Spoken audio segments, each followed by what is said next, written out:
Good morning, Raptor Freaks. Lexi Otts here. It's Sunday morning, and we're on off-season schedule because there's an extended break between games. So we're doing a Sunday special report. This is what we would do in the summer.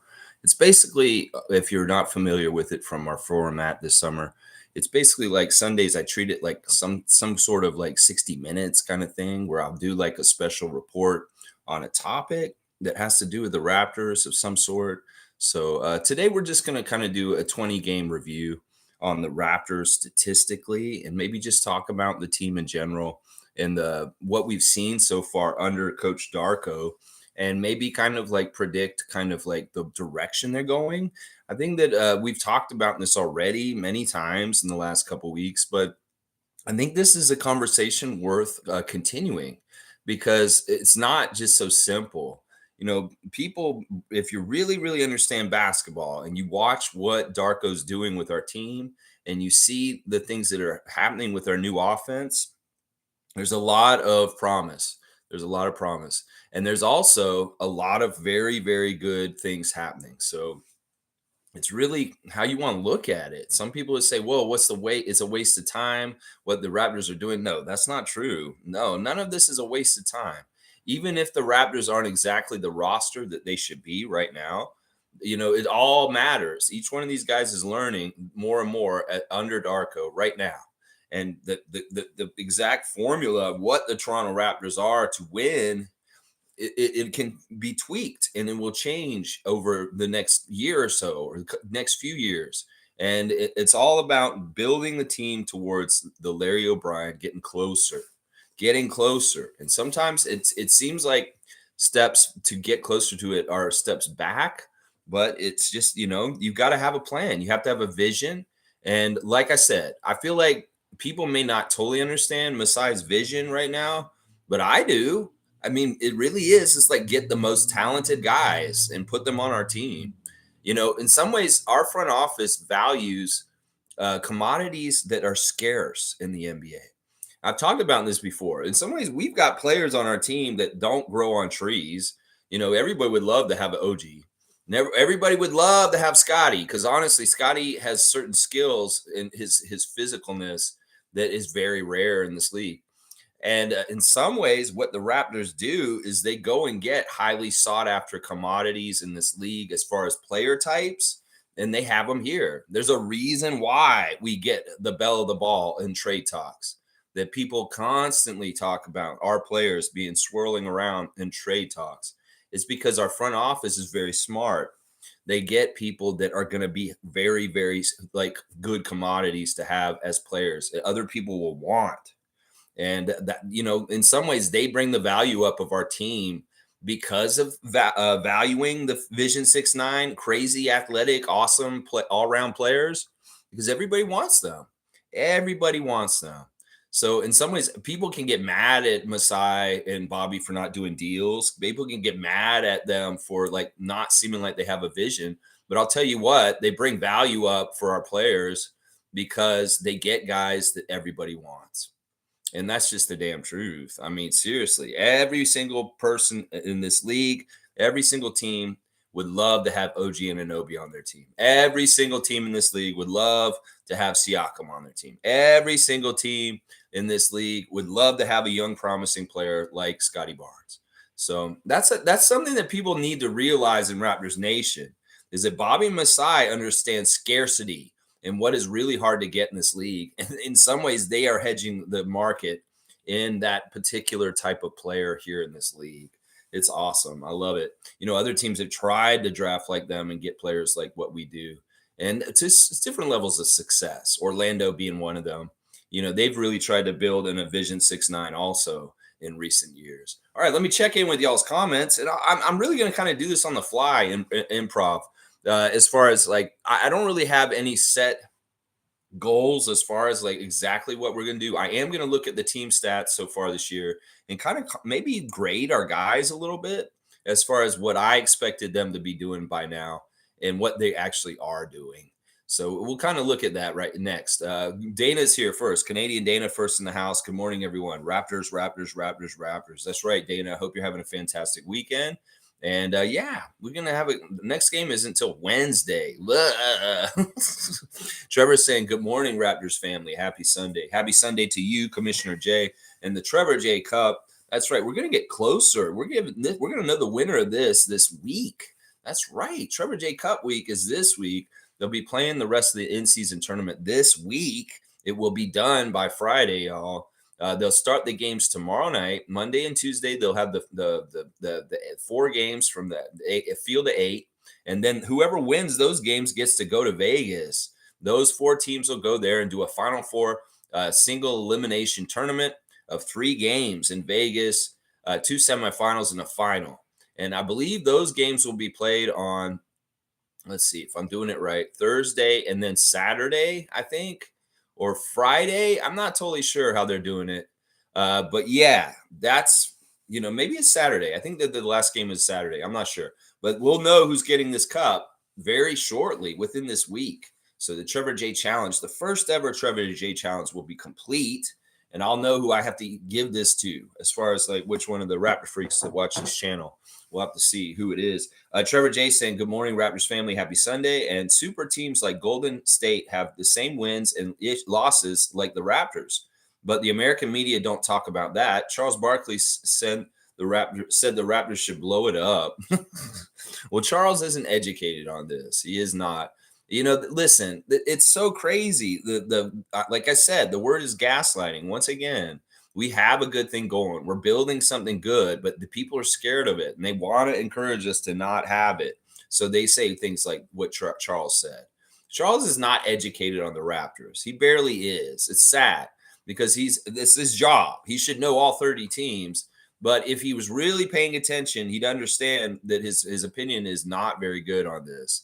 A lot of people have saying this, and this is why people say this, because they hear an authority like Charles Barkley say it, and they're like, oh, it must be true. Listen, question authority, question this shit, and understand that we are on the right path, and that Charles should be closely watching us instead of just making half-ass comments without actually watching us. We have a good team, and we need to continue. Jimmy's saying, "Good morning, y'all. Good morning to Pope of Positivity, Jimmy Pope, on a rainy Sunday morning here in Toronto." Kevin Thompson's here once again. Raptor freak Kevin Thompson said, "What's up, big guy? What's up, man? How you doing, Kevin? I hope you're having a great Sunday start. Yeah, it's the weekend, baby. Make the best of it. Have a good time." Trevor's saying, "Every day is full of choices and decisions, but always make the right choice." Yikes, Trevor. That's a lot of pressure. Sometimes you don't know what the right choice is, and it's tough. Sometimes you got to go with your gut. Sometimes you got to go with that little voice in your head that's saying, you shouldn't do this. And yeah, there are choices every day. And hopefully we're making the right ones. But holy crap, man, you can't just say make the right choice. What if you don't know what the right choice is? Yikes, make the best choice, I guess. Fiercely saying, "Good morning, family, and happy Sunday." Good morning to you, Fiercely Sarah. Always happy to see you in the morning. Let's see, 20 games in, frustrating moments at times, but also a chance to see what may or may not work in terms of rotations. We have the skill set to beat any team. We just need to be consistent and purposeful and put up a fight every game. I think Fiercely is exactly right. See, this is the thing. The problem with the Raptors is not who they have. The problem is with becoming more consistent. And honestly, yeah, we do need reinforcements with our offense and better shooting, but a lot of the rest of everything is more complete of picture than people realize. And that's the thing. In some ways, the last thing that we need to add is maybe something that we can actually find, and it's easier to find. Getting back to what I was just talking about, there's a scarcity of the kind of players that we have. Everybody wants them, but there are shooters out there. It's not that they're like really common or really, really all over the place, but there are way more shooters out there than all-around great athlete players like what we have already. So in some ways, you build the team a certain way, even if people say, well, that's not good enough or it's not good enough. Well, we can go get the pieces that we need that will make it fit and work right. And they're not huge pieces. Once again, I think that we talked about this a lot recently. The Raptors don't seem to need a big player. We need secondary players. We need better bench players. We need a better backup point guard. We need some more shooting off the bench. And we could possibly use a third center since our second center is hurt right now. So it's a need basis. And in some ways, our wish list needs if you look at the other 30 teams, their list may be different than ours, but ours is not that horrible. There's actually quite a few shooters in this league, and we could probably find our way to some shooters, more shooters, or maybe just activate the shooters already on our team, like Otto Porter, or get Gary out of the mud and him start playing better. So yeah, it's interesting. It's interesting. Blackhawks here. Good to see Neil. Big up, Raptor Freaks. Big up to Neil, the Blackhawk. How you been doing? Always happy to see you, man. And Fiercely saying the refs won't help us, so we must show up and make the other teams respect and fear us. Yeah, we got to just come in there. Listen, our guys are dedicated to this. They're bought in. The odds are against them. Yeah, they know that. But they know also that they're badasses. And in some ways, they really trust and love playing with each other. They really, really do. Like, all right, yesterday, let's do the Instagram stories right now. First of all, Chris Boucher was on last night at midnight on Twitch, and he was actually twitching live. If I was awake, I would have watched him, but I went to bed early last night, and Chris was doing Twitch in the middle of the night last night, playing COD on there. So I'm sorry I missed that. But yeah, Slim Duck was doing the live Twitch, and people could have watched him last night after midnight. He's got a cool little clip of a little kid, and he's saying, "My mood for the rest of the year." He's like, is basically the kid saying, "I don't give a shit." I don't give a shit is what the little kid said. Mr. New York City is watching some talk from the hip hop's event. I think it's 50 years of hip hop. It's been going on right now. They're celebrating that because I know KRS-One had a new video come out this week talking about we want 50 more years of hip hop. So yeah, it looks like Mr. New York City celebrating that milestone. And then also he's got his KSU coach on blast. He's always giving words of motivation to Marquise. Dennis Schroeder has got Germany soccer team on blast that won a cup. And then also he's got his own Braunschweig basketball team on blast. There's their mascot. It's a lion. It's a lion. Yesterday, Giants of Africa Dream Big Clinic went down with Masai Ujiri going and running a clinic for young ladies that want to play basketball. Very, very cool. A bunch of them there taking pictures. And, we had assistant coaches from the Raptors there, including, I don't know her name. She's one of our coaches. She's the one who was doing the rock, paper, scissors. I do not, but that's her name right there. It's Mary Andrade. Yeah. Okay. So the Raptors assistant coach, Mary Andrade, was there with Masai working with the young ladies in the Raptors Dream Big Clinic for Giants of Africa. Really cool stuff. They even had a DJ in there playing music while they were working out. And that must have been so cool to have Masai Ujiri giving you instructions and kind of telling you what's up. So yeah, good job, Giants of Africa, with your Dream Big Clinic yesterday. Always good stuff to see. At that. Thad Young showing clips of his son, Thaddeus Young Jr., making a layup in his game. He had a game yesterday, Thad Young Jr. It looks like he was dominating. Looks like, man, that guy's he's a full court threat. He's coming up the court. He's wheeling and dealing and going right to the hoop. Good stuff, Thad Young Jr. He's coming up. He's going to be a blue chip prospect for the NBA. I'm going to tell you that right now. Thaddeus Young Jr. will be in the NBA. I'm going to tell you that right now. My IQ of knowing scouting, and I'm looking at him right now. He's going to be in the NBA. He's going to be in the NBA. Nice picture of Shakina and Thad in the car. Thad smiling in the back. Now, Scotty, he had a whole barrage of Raptors pictures on his Instagram stories. First, we see him walking with Gary and OG in the red Raptor chevron jerseys. Then he has a picture of them in the huddle with Precious, Dennis, and OG. Then there's a picture of him high-fiving Dennis with Pascal. Just some really cool pictures. Scotty reaffirming his commitment to his teammates and his team, the Toronto Raptors, and how much he loves his team. He's on 4 days off, and it may be that he's not going to be around the guys as much a little bit just for taking a break. But it seems like he's basically saying, these are my dudes. And he's posted not just 1 or 2 pictures. He's got like 5 or 6 pictures of him dapping Dennis, him laughing with Chris and pregame shoot around. Him in the back when they do their little prayer and kind of their get ready for the game and before they come out with Grady and Thaddeus. Yeah, just good stuff, Scott. I love seeing you love your teammates and that you're putting them on blast on your Instagram. So there's your Raptors Instagram check real quick. Also, just a note, David Johnson is killing it for Memphis Hustle yesterday in the G League. So old Raptor draft pick, David Johnson, getting a second life in the NBA with the Memphis Hustle on their G League team right now. You go, David Johnson of Kentucky. I wish you well, Louisville player, because honestly, you were starting to come up with us, and you were just not getting anywhere. But I'm glad to see you're getting somewhere now down in Memphis on the Hustle. So yeah, there's your Instagram check. Let's see what else you guys are saying. Jimmy's saying, I think we just need a better backup of being realistic, because then the whole bench will play better in return. Yeah, I could see that. You mean like a better backup point guard? I think that is so important for a bench unit, is to have a point guard that runs that second unit, that has it organized, that really gets more out of the lesser great players of the bench, because that backup point guard really, really gets the best out of them, knows their spots, knows how to set them up, has things organized. And in some ways, I don't feel like Malachi takes enough control as a backup point guard. I really do feel like this whole time he's really played more like a shooting guard. And that's part of the void of our bench, is that we don't have a true backup point guard. We have a little guy that's run around that should be the point guard, but he acts more like a shooting guard. And that's the problem. We need to be more organized with our backup lineup. Sometimes they look clueless. Sometimes they're not doing things correctly as a team defensively. Sometimes they just are not effective. So how do we do that? We get a backup point guard that knows how to run them and help his teammates that come off the bench with him to be better. That's such a huge role, and that has been totally a fail in the years of Malachi being here. Superfan Mo's here. Good to see Superfan Monique Lawrence. Good morning, Raptor Freak family. Games versus Bulls, Magic, etc. We should have won 20 games in. Yeah, we could look at our season so far. The Bulls, the Blazers.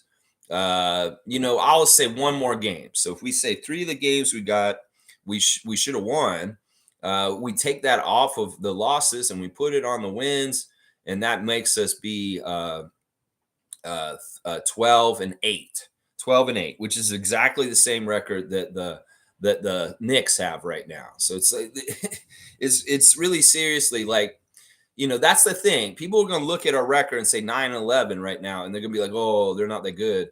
But honestly, our record is very good for considering what we've had to deal with. Once again, the Knicks played the Hornets 3 times. They played the Wizards, and they got some easy wins to pump up their win total right now. And honestly, they're not better than us. I know a lot of people, Knicks fans, have been coming at me like crazy in the comments since my stream yesterday, trying to say, oh, the Knicks are just better. The Knicks are just better. Y'all are getting big in your britches. And honestly, it's not totally true that y'all are better. It is not. And you're going to find out later down the road, seriously, because we're progressing. We're going to get better. In some ways, y'all are at your ceiling. Y'all are at your ceiling. This is about as good as y'all are going to get. You have to be clicking like this. If you go awry and you're not clicking like you are right now, you're going to be fucking up and you're going to not be winning. So we are going to progress and we're going to get better from what we're doing right now. That's the difference. In some ways, y'all are already at your ultimate potential, is what I'll say. And not us. We have a lot of room to grow and be better and better in the next couple months. So that's another thing that people need to keep in mind when they're gauging the NBA teams right now, is that seriously, we just started. We're just learning a new system. And the Knicks have been learning their system for 3 or 4 years. And they're perfecting it to this point. Well, they're not going to get much better than this. We are going to get better.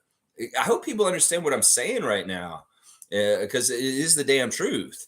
All right, let's get into looking at the stats real quick. I will read the last 2 comments and we'll go in there too.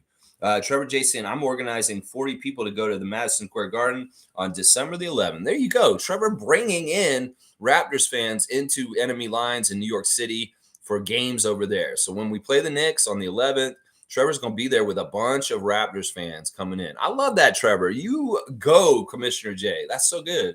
Mischief's here. Good to see Jay. I wonder if Detroit's asking price for Cade Cunningham, since they wanted to trade him. Man, that would be so dumb. And I don't think Dwayne Casey would do this. Some of you, the fans, are saying this, but they're idiots, honestly. Dwayne's too smart to trade Cunningham. Dwayne Casey is the GM of the Detroit Pistons. He's too smart to trade Cade Cunningham. He will not do it. I'll bet you money. I mean, he's a number 1 pick in the draft. I get it. People that were number 1 picks have flamed out and left, but that's not what Cade Cunningham is. He missed a year because of his injury, And honestly, he's a really good player. I can see them trading everybody else on that team before they trade Cade Cunningham because he may be the one very valuable player that they have. So in some ways, they're getting gaslit to move him because other people may want him. So I don't like that. In some ways, Casey's too smart. He won't do that trade. He won't, seriously, because honestly, it's not smart. And everybody should know that. Beefy's here. Good to see Beefy. Mr. Ujiri made it clear they're building around Scotty. Everyone else can be moved for other pieces. I mean, yeah.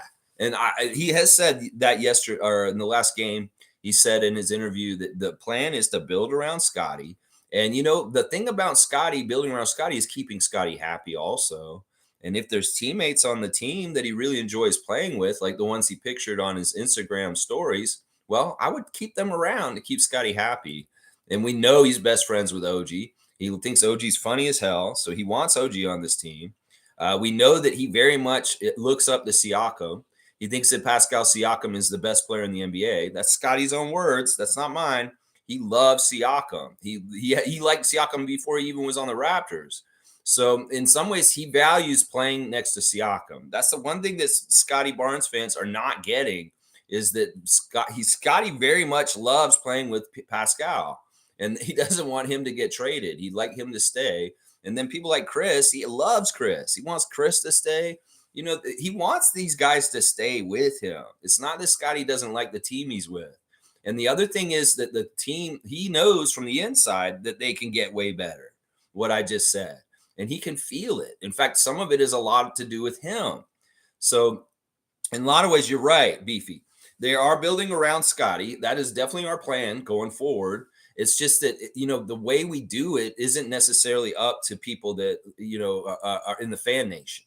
The way we do it is up to Masai and Bobby. And they're going to do a good job. I really think that in some ways people are like, well, why aren't they doing something now? They do something right away. No, they know the right timing and they know when the right opportunities come up and they'll make it happen when it's supposed to happen. The words trust Masai mean now more than ever. I mean, trust in Masai, y'all. Seriously. The Raptors have been a top-class, winning organization the whole time that Masai's been around. People say, oh, no, they weren't in Tampa. Well, come on. Look at that situation. Oh, they weren't a winning situation last year. Listen, we were winning considering the fucking sabotage our head coach was doing that we still ended up 41-41. That's winning, honestly, with that much dysfunction and really stupid shit going on. The fact that we ended up with a 41-41 record is actually winning. Let's just put it that way. Beefy, thanks for being here. Every morning we're talking Raptors here, 9:30 a.m. Build around Scotty. That's right. That's where our direction is. And Masai said it.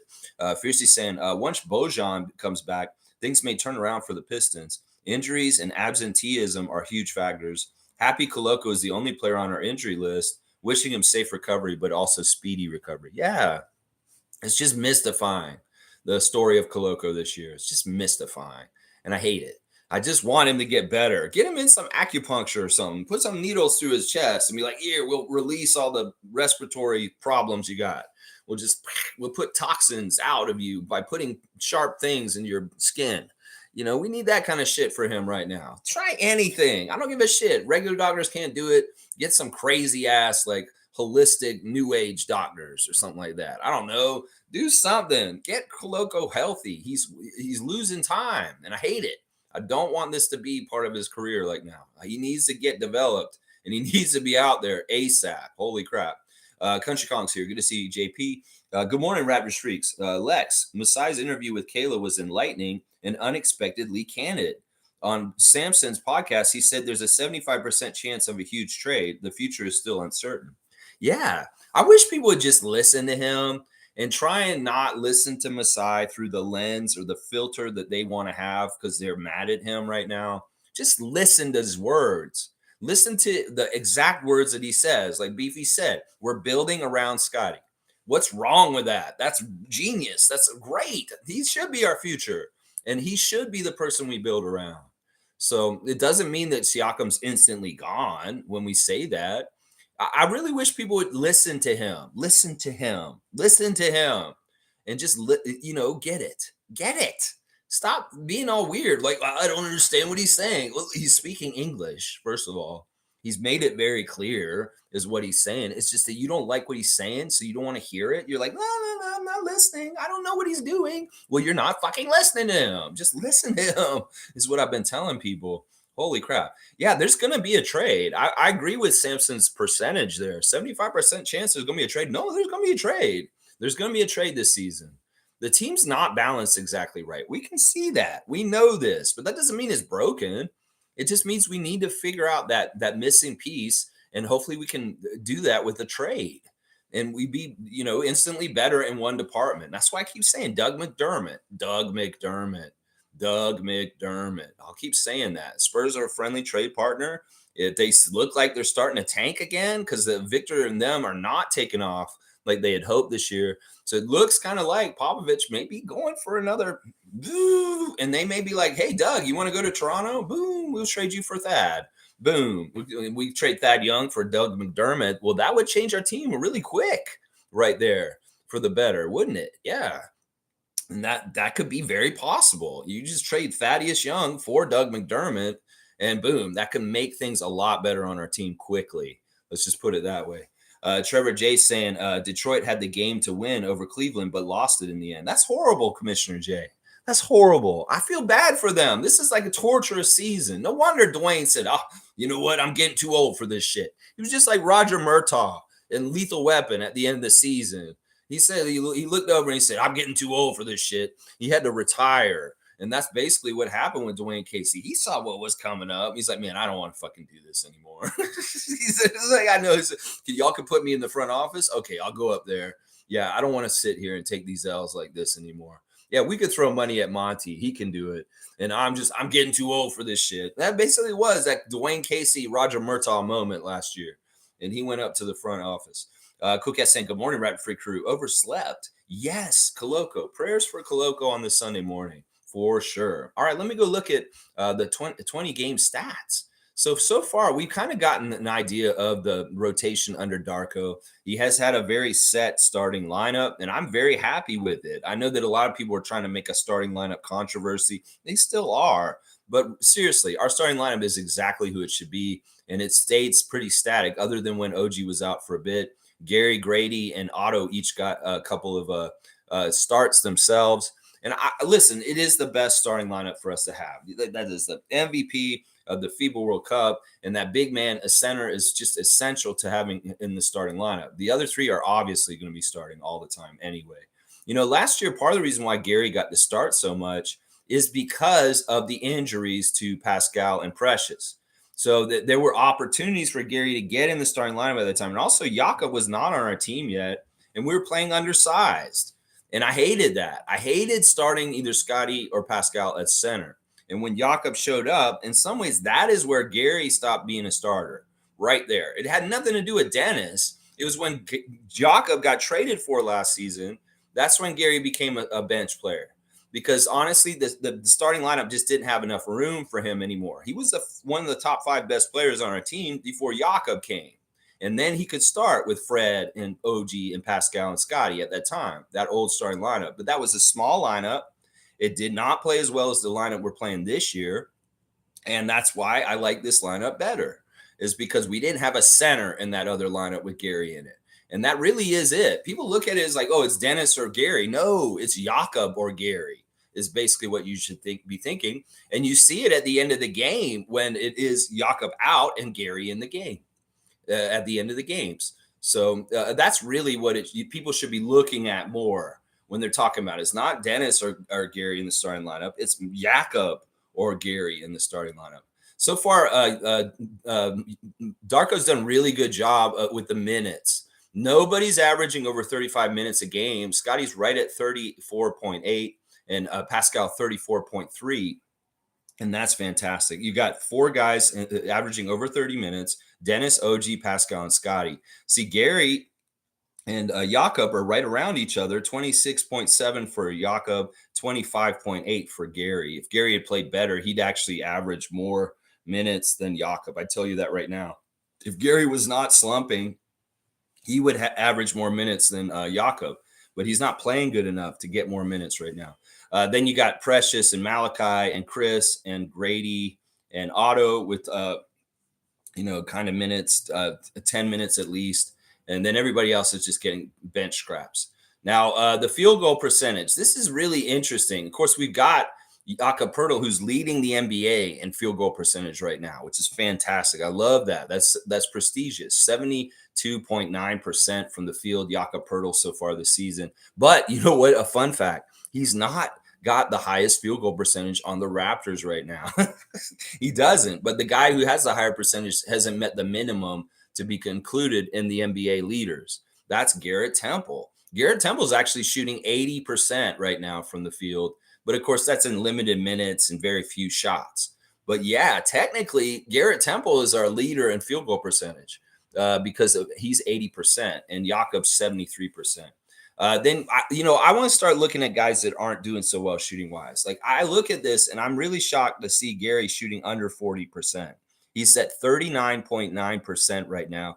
And that is a huge problem right now. That is horrible, guys. And then you see Grady Dick, 27% from the field so far in his rookie year on the big club. Jalen McDaniels, 28% from the field so far as a Raptor. Malachi Flynn, 41% from the field, and Precious Achua, 43%. It's weird because you see a divide. You got all the starters kind of up, and they're shooting okay. The worst one shooting from the starters is Dennis. He's shooting 43.5%. OG's not shooting very well this year as much as I'd like him to at 46.3. He could be shooting a little better.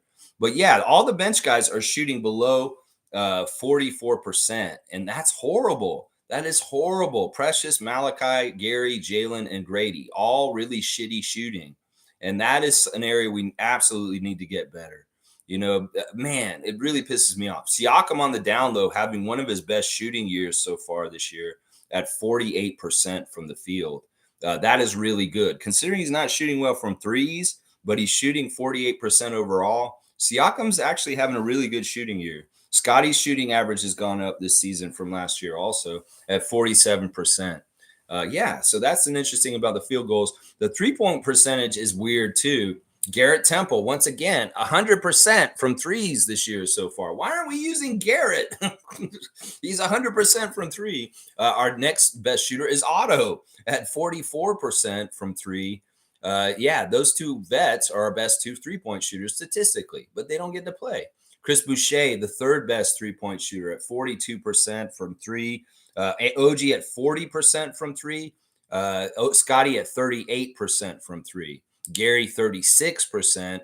Dennis, 35%. Malachi, 34%. And then it just gets worse and worse. Siakam is shooting 19.8% from three right now. That is horrible. That's horrible. Only Jalen McDaniels shooting worse than them, 18.2% from three. Grady, 24.4% from three. Yeah, those are all guys that need to shoot better. And it starts from Gary right down. Gary, Dennis could shoot. He's okay. Malachi could shoot way better. Grady, Pascal, for sure. Three-pointers. Those are the guys that need to shoot better from three. Those guys right there. So, yeah, free throws is another area that's been really bad for the Raptors this year. And let's go look at who are the culprits. Now, I'm starting at the bottom. First of all, once again, Garrett Temple, 100% from the free throw line. Garrett Temple shooting 80%, 100% from threes, and 100% from free throw. Play Garrett Temple. Otto also 100% from free throw line. Jalen McDaniels 100% for a free throw line. Grady Dick and Marquise Noel, both 100% from the free throw line also. Of course, that's very limited, all those guys. Our best free throw shooter overall is Dennis Schroeder, 86% from the free throw line so far. And second is Chris Boucher, 82%. So only two 80% free throw shooters that are regular on our team right now are Dennis and Chris. Those are our best two free throw shooters. Our third best free throw shooter right now is Scotty, 77% free throws. And that's an improvement from last year. So Scotty's stats on the general are all up from last year for sure. All right, let's look at the bottom. We know Jakob's horrible. He's shooting 49% from the free throw line so far this season. Yeah, we expect that, but he could get it up over 500. Come on, Jakob, shoot at least 50% or higher. Precious, 56% from the free throw line, really bad. Gary, 56.7 from the free throw line. And then OG, I couldn't believe this when I got down here because OG's usually been way better from free throws, and I thought he'd been shooting better from free throw line. But no, OG's shooting 58.6 from the free throw line also. Those three guys right there are the biggest people that we need to see an improvement from the free throw line. Precious, Gary, and OG. Those three guys are missing way too many free throws between the three of them. And if they could just tighten up, our free throw percentage as a team would get a lot better. So OG, Gary, Precious, rededicate yourselves to shooting your free throws better. Even Siakam's down on the low end here. He's shooting 75% from free throws, which isn't bad, but there's a huge jump from OG to Siakam. 59% for OG, and then nobody in the middle, and then all of a sudden it's Siakam at 75%. That's just no good. So OG, Gary, and Precious, y'all need to shoot your free throws a little better. One of the things the Raptors have been really good at this season is offensive rebounds. In fact, we have three guys that average over 2 offensive rebounds every single game, and that's Jakob, Scotty, and Precious. And that's fantastic. I love seeing these guys get on the boards. This is a real strength. And overall, we got a lot of different guys to get on the offensive boards, and they're averaging. We have like 6 rotation players that average at least an offensive rebound a game, if not 2, almost 3. So really good stuff. The total rebounds, really, really good. Scotty, 9 rebounds a game. That's up from last year. Pirtle, 8.5 rebounds a game. Pascal, 7.2. Precious, 6.1. So those are our 4 main rebounder guys, and they're all putting really good numbers considering there's 4 guys that have at least 6 rebounds a game on the Raptors right now. The assists, very interesting. Dennis Schroeder has been fantastic as our assist guy. He's averaging exactly 7 assists a game. Scotty is second with 5.5 assists a game. Pascal third with 5. So yeah, it's 3 guys with at least are averaging 5 assists a game at least. That's pretty damn good on your team too. They have 3 different distributors like that: Pascal, Scotty, and Dennis. Steals, last year OG was leading the NBA in steals, but right now he's below Scotty. Scotty leads our team in steals right now at the 20-game mark. 1.8 steals per game for Scott so far, and OG's averaging 1.1. So yeah, Marquise has got 1 steal in the 1 game he played also. So he's averaging 1 steal. So we got 2 guys averaging at least a steal a game, is OG and Scotty. And then the blocks, we've had an increase in blocks this season with Jakob's presence, but he's not leading the team in blocks. Guess who? It's Scotty once again. 1.3 blocks per game for Scott. He's actually done fantastic with blocking shots recently, very recently. Jakob averages 1.1 blocks per game. So we got 2 guys averaging a block a game. That's really, really good. Now, the points per game is interesting. We didn't have anybody averaging 20 points until just very like in the last couple of days. Siakam upped his average to 20 points exactly per game. So that's he's played 20 games. He's got 20 points per game. Let's 20 times 20. He's got 400 points so far this season, right? That's how it works. So yeah, and Scotty is just below that, 19.6 per game. You know, you could up your average and get over 20 real quick, Scotty, which is a little bit more consistency of getting to 20 points or above every single game. You'll get that average up. Dennis, the 3rd leading scorer at 15.9, OG 14.6. Now, last year we had 5 Raptors that averaged 15 points or above, and that was Scotty, Pascal, OG, Fred, and Gary. And in some ways, we don't have that exactly right now. A little bit more of the piece of the pie going to Siakam and Barnes. And maybe OG needs to get his scoring up a little bit. He can get over 15 per game. But I don't see a 5th guy getting over 15 points a game this season. It's just not going to happen in some ways. Like Gary, unless Gary really gets going. I'd love to see Gary average 15 points or more in the season like he did last year. But it really is on him. It really is on him. He's got to get healthy, and he's just got to get it out of the mud. Here's a cool stat just for fun that I like to look at sometimes is who has the most dunks on the Raptors so far this season. Who do you guys think it is? It's actually Scotty. 21 dunks for Scotty so far this season, so he's averaging at least a dunk a game. OG has 20 dunks in his season so far. So the 2 leaders in dunks are Scotty and OG. I believe last year it was like Chris. Chris was leading the team in dunks a lot, and also Precious. So, yeah, it's good to see Scotty at the top with the dunks. Of course, people have been raving about OG's corner threes so far this season. He has the most corner threes so far in the corner. Uh, that's pretty interesting. All right, so just kind of looking a little bit over like the team stats of the Raptors, 20 games in. Very, very interesting stuff. Here's another interesting thing. They have a thing on Basketball Reference that tells you the percentages of where the players play at what position, like which 1 through 5, right? And they say Scotty is 56% playing shooting guard. I don't totally agree with that. Pascal plays power forward 86% of the time. OG's playing small forward 81% of the time. See, I don't totally agree with that. I don't know how they do these stats, but it is saying that Scotty is a shooting guard on here, just from the percentages of where they play what position. So I don't know. I don't totally agree with that. All right, let's see what else you guys are saying in the chat while I was looking over the stats real quick. Cowboys here. Good morning, Lex and Raptor Freaks. Let's go. Yes, Cowboy. All right. Country Kong saying Grady should return to the main team. I didn't know he would be exclusively 905. Our record without him is concerning. 1-3, I believe. Grady wasn't playing great, but he still needs reps in the NBA. All right. So Wednesday is the first game back for the Raptors and the 905 on the same day. That'll be a big tell, Country Kong. Is Grady going to be with the Raptors here in town against the Miami Heat, or is he going to be away with the team on the road with the 905? I don't know. We're going to have to see. This is going to be an interesting decision. I'm okay with them deciding either way. I feel like his little stint with 905 just now was very good. And that in some ways I could see him getting more from being down there, but also at the same time, it may be time for him to get more like with that team, and not for the reason you're saying. that record is not because of Grady, but if you're feeling like that'll help, maybe we could try it, but we'll have to see. They got to make this decision. I was worried when I didn't see him at the game on Friday, but it was because he was sick. So he's going to be practicing with the main roster over these couple days and a little bit with the 905 probably too. Who knows? We'll have to see. The decision will be made for Wednesday. That'll tell us a lot about whether Grady's going to be primarily 905 or not going forward.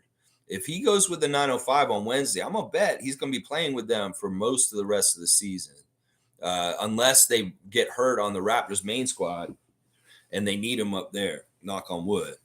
Jimmy's saying this season is very crucial for me, very pivotal, very pivotal for you personally, or just you think for the team is very pivotal for them. I think pivotal is the right word. In some ways, it's like we're going to pivot towards winning again and getting really back up to excellence. It's just that right now we're kind of in that confusing part from last year, still working through getting to the new coach and his system. And that it will be pivotal in going back towards excellence and being a top team and being a very good team in this league again. So, yeah, I feel like it's going to be good. I feel like by the end of the year, people are going to feel really good about the direction of the Raptors. Seriously, by the end of this year, they make a big move. They make some sort of move. People get encouraged from that. We see results from a very smart trade. And people will be very excited about the future of Raptors and enthusiastic about it. Cowboys saying, I think it's good for him down on the 905 Country Kong. Bam. But I think he is playing smarter and harder to get back on the roster. I believe we will see him soon. See, it's not that he's not on the main roster. It's not like he's been demoted or anything like that. I think this is where people get confused about this. In some ways, yeah, in baseball, they will demote somebody and send them down to AAA for punishment or something like that. But that's not what's happening here. He's on both teams simultaneously. And it's not like he's off. He has to earn his way to get back to the main roster. He's on the main roster. It's a given. He's just there. It's not like that. It really is. We want to supplement him getting more time and court experience by sending him to the 905. He's not playing to make a team. He's not playing to fight back into the NBA like the other guys that are at G League. Those guys are fighting to get into the league. No, Grady's got his spot already. And in some ways, can't be taken away from him. He's fine. So he can be both at the same time because that's what it is. Fiercely saying, once we improve on the free throws, this will be huge as we've lost close games. I'd say the 3-point shooting is more important for us to win, to get better at for us to win. the 3-point shooting. That was evident against the Knicks on Friday that we need better 3-point shooting so we can keep up with these high octane, really good 3-point shooting teams. And, free throws are, that's something that should be just fixed anyway. That's just a basic. That's just something like, you guys need to fix your free throws. But the 3-point shooting will really help us and really make us better if we can be more consistent at that. I hate the Kurthika stat that came out yesterday about how out of the 32 threes the Raptors took on Friday night, 25 of them were open, and they only made 5 of those 25 that were wide open. That's sad. That is sad to me. Y'all are wide open. You have a job to play basketball and make threes, and y'all make 1 out of 5 free throws, 3-pointers when you're wide open. Nah, see, DiVincenzo was perfect whenever he was open. He was wide open. He made it. And I don't understand that. Once again, Malachi, if you are a 3-point shooter, you should be shooting threes like they're free throws. Seriously. The best 3-point shooters shoot threes like they're free throws. And to me, you miss just way too much, bro. It pisses me off. Let's see. True to Fiercey, and good morning. And everyone smash the like button. Thank you, Cowboy. Country Kong is saying that, Cowboy, my man, I hope you're right. The game against New York, we shot 6 of 32 from 3. Against the Maine Celtics, Grady shot 4 of 7 from 3 by himself. I thought he was going to play on both teams. Yeah, he would have played that night, but he got sick after the kids' game on Friday morning. So he wasn't even in the building because he was at home sick. So that was a big part of it right there. He would have played. I think he might have played in the Knicks game if he had been available and healthy. So I think that was the plan, honestly, to give him double duty. But he got sick in the middle of the day, so he couldn't be there. Let's see. Jimmy's saying, from me and the team. It's a pivotal year for you also, Jimmy. Okay.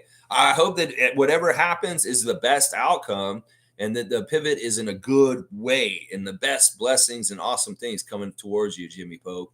Yeah, I have a pivotal year coming up for me next year, too.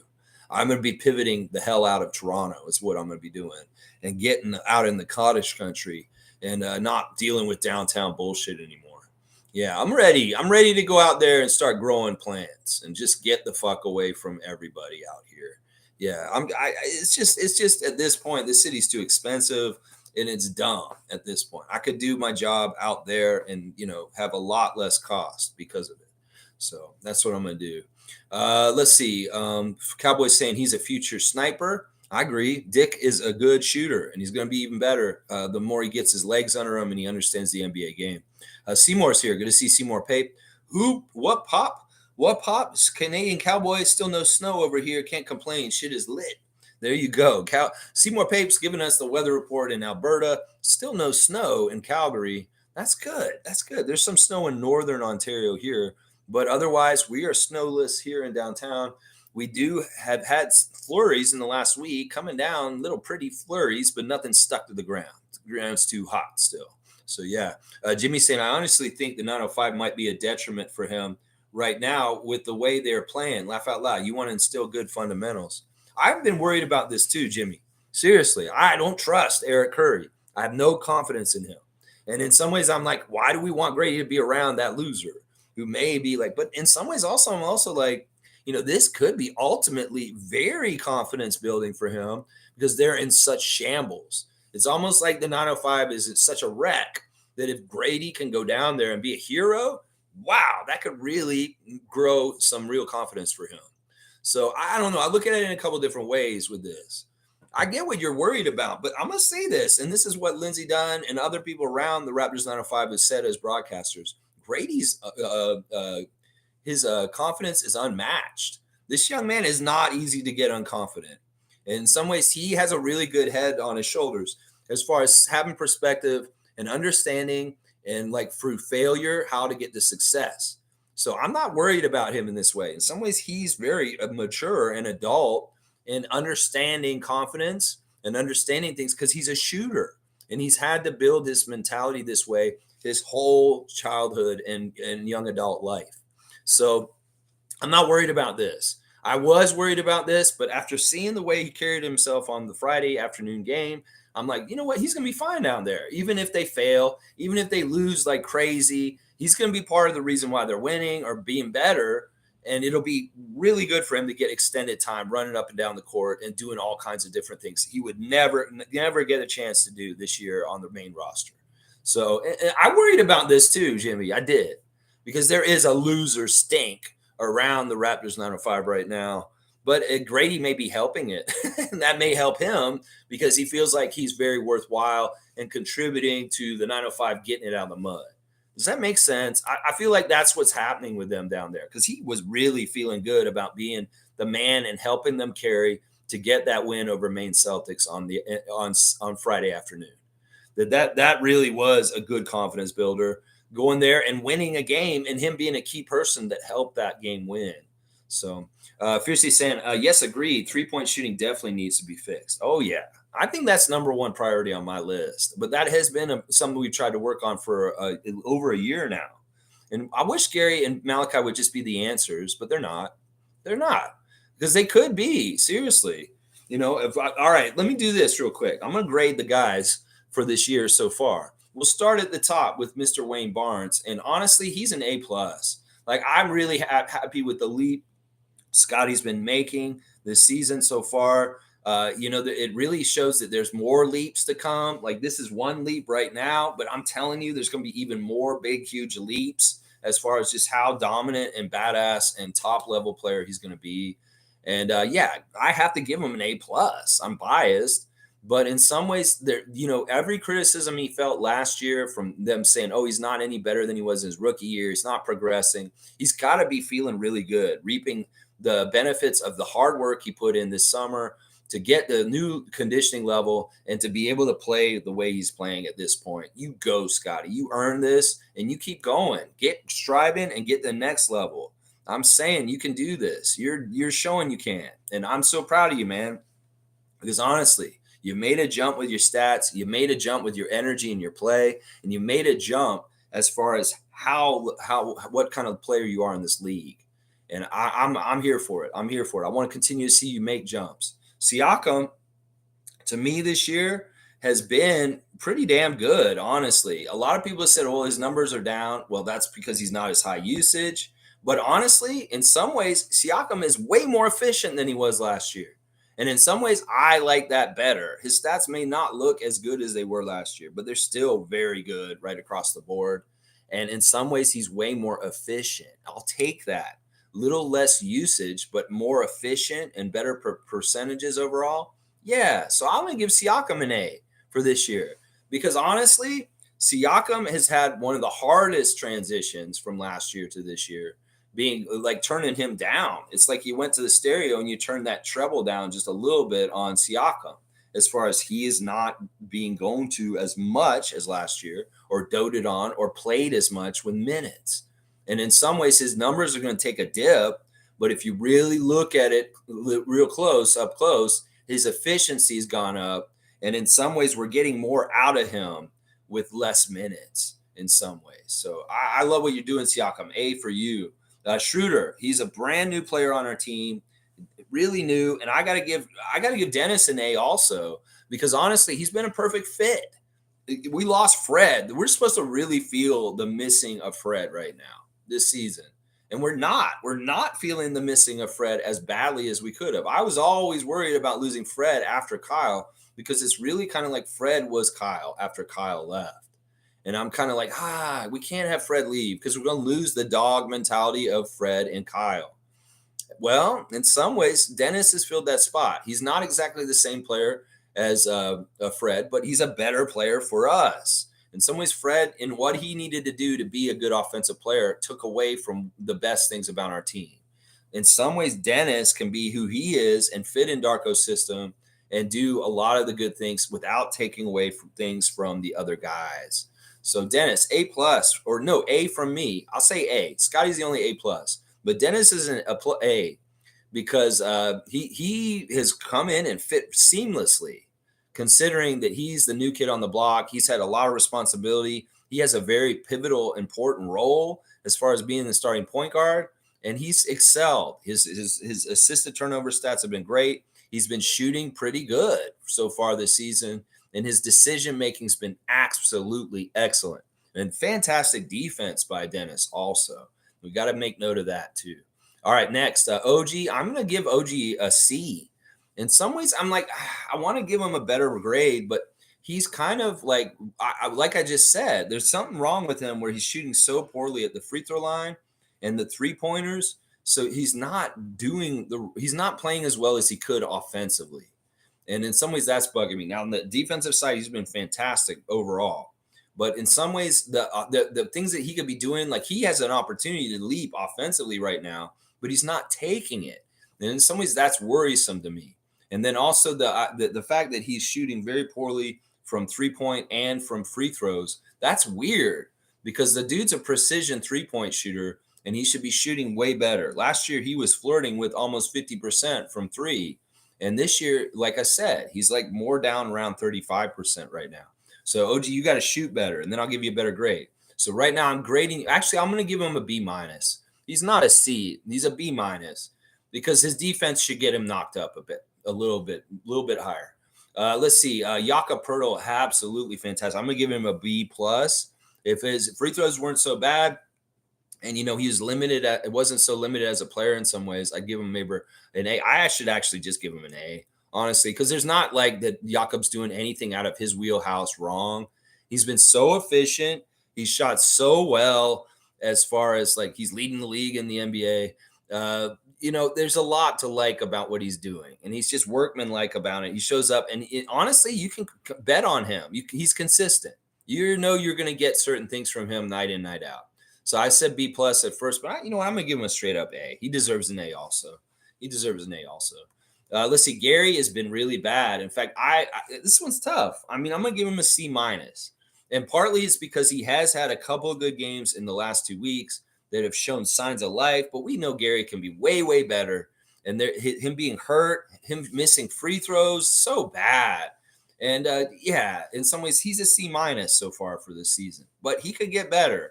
If he gets healthy and he starts playing at a higher level, I'll amend his grade as the season goes on.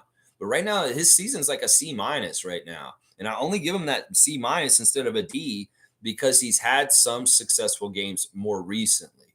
But for most part, this whole season's been horrible for Gary. Very, very bad.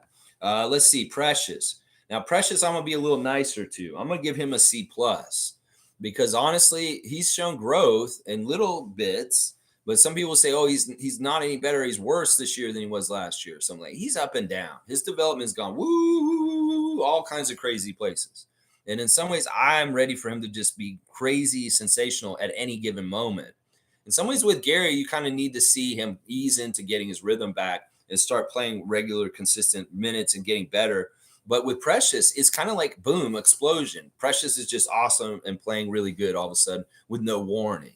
And I expect that from him. So C plus for Precious. I feel like he could be doing better. But on the down low, Precious is playing very high level energy and very, very good in a lot of areas. If not with the mistakes of turnovers and things, he would look better.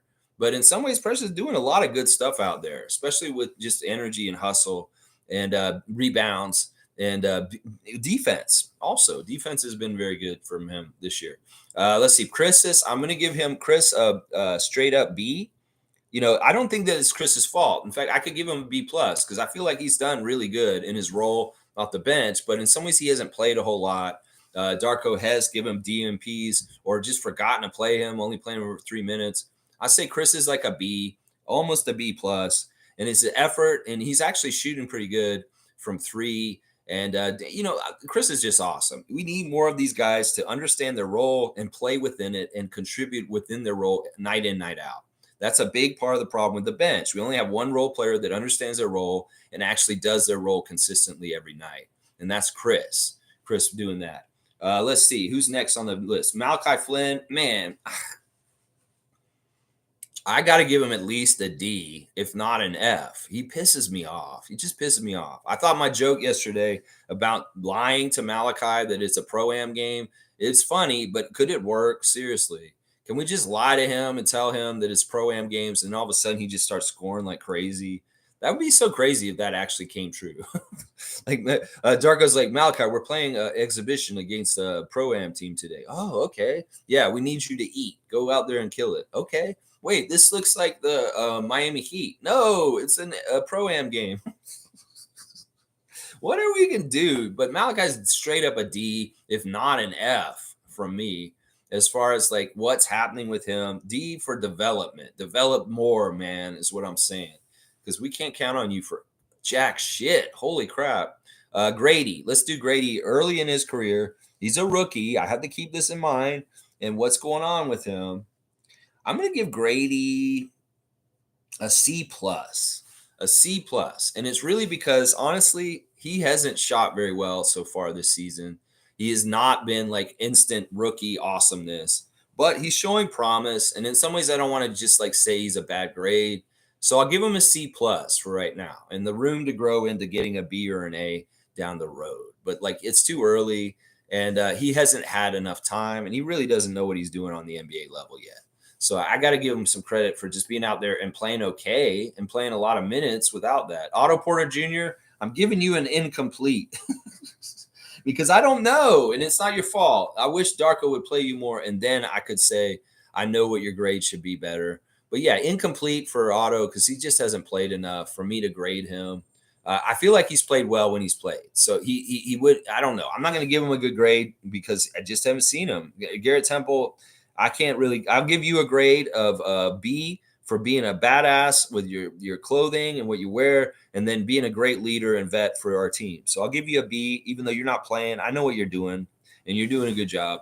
Jalen McDaniels, I'm going to give you a D plus. I feel like you've gotten chances and you just haven't taken them and done well enough.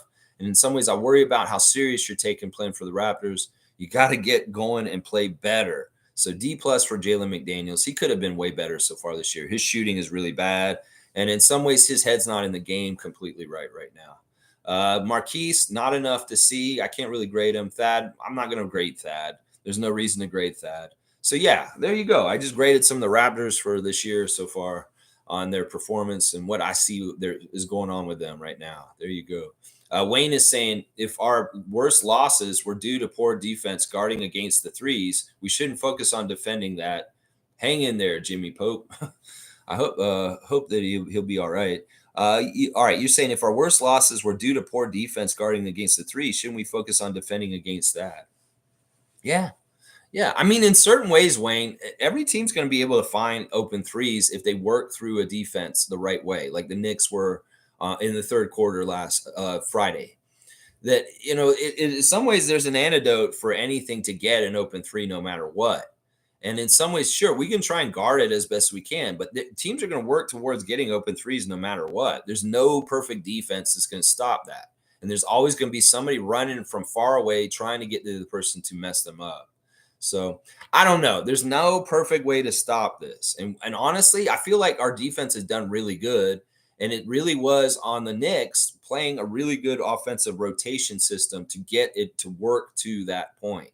So it's tough. It's tough. I wish I could just say, oh, we could put this defensive system in. Nobody will ever get an open three against us ever again. But it's impossible. There's so much room that you have to cover in the NBA. And coaches are smart, and they're devising schemes to free guys up and get them open threes all the time in different kinds of ways. So it's easier said than done. But obviously, Darko and the coaching staff are really trying to do better with this. And it may be that they're really good at guarding Devin Booker or Julius Randle from threes, the main guys, and maybe they need to figure out how they deal with the second bananas or the third option three-point shooter out there.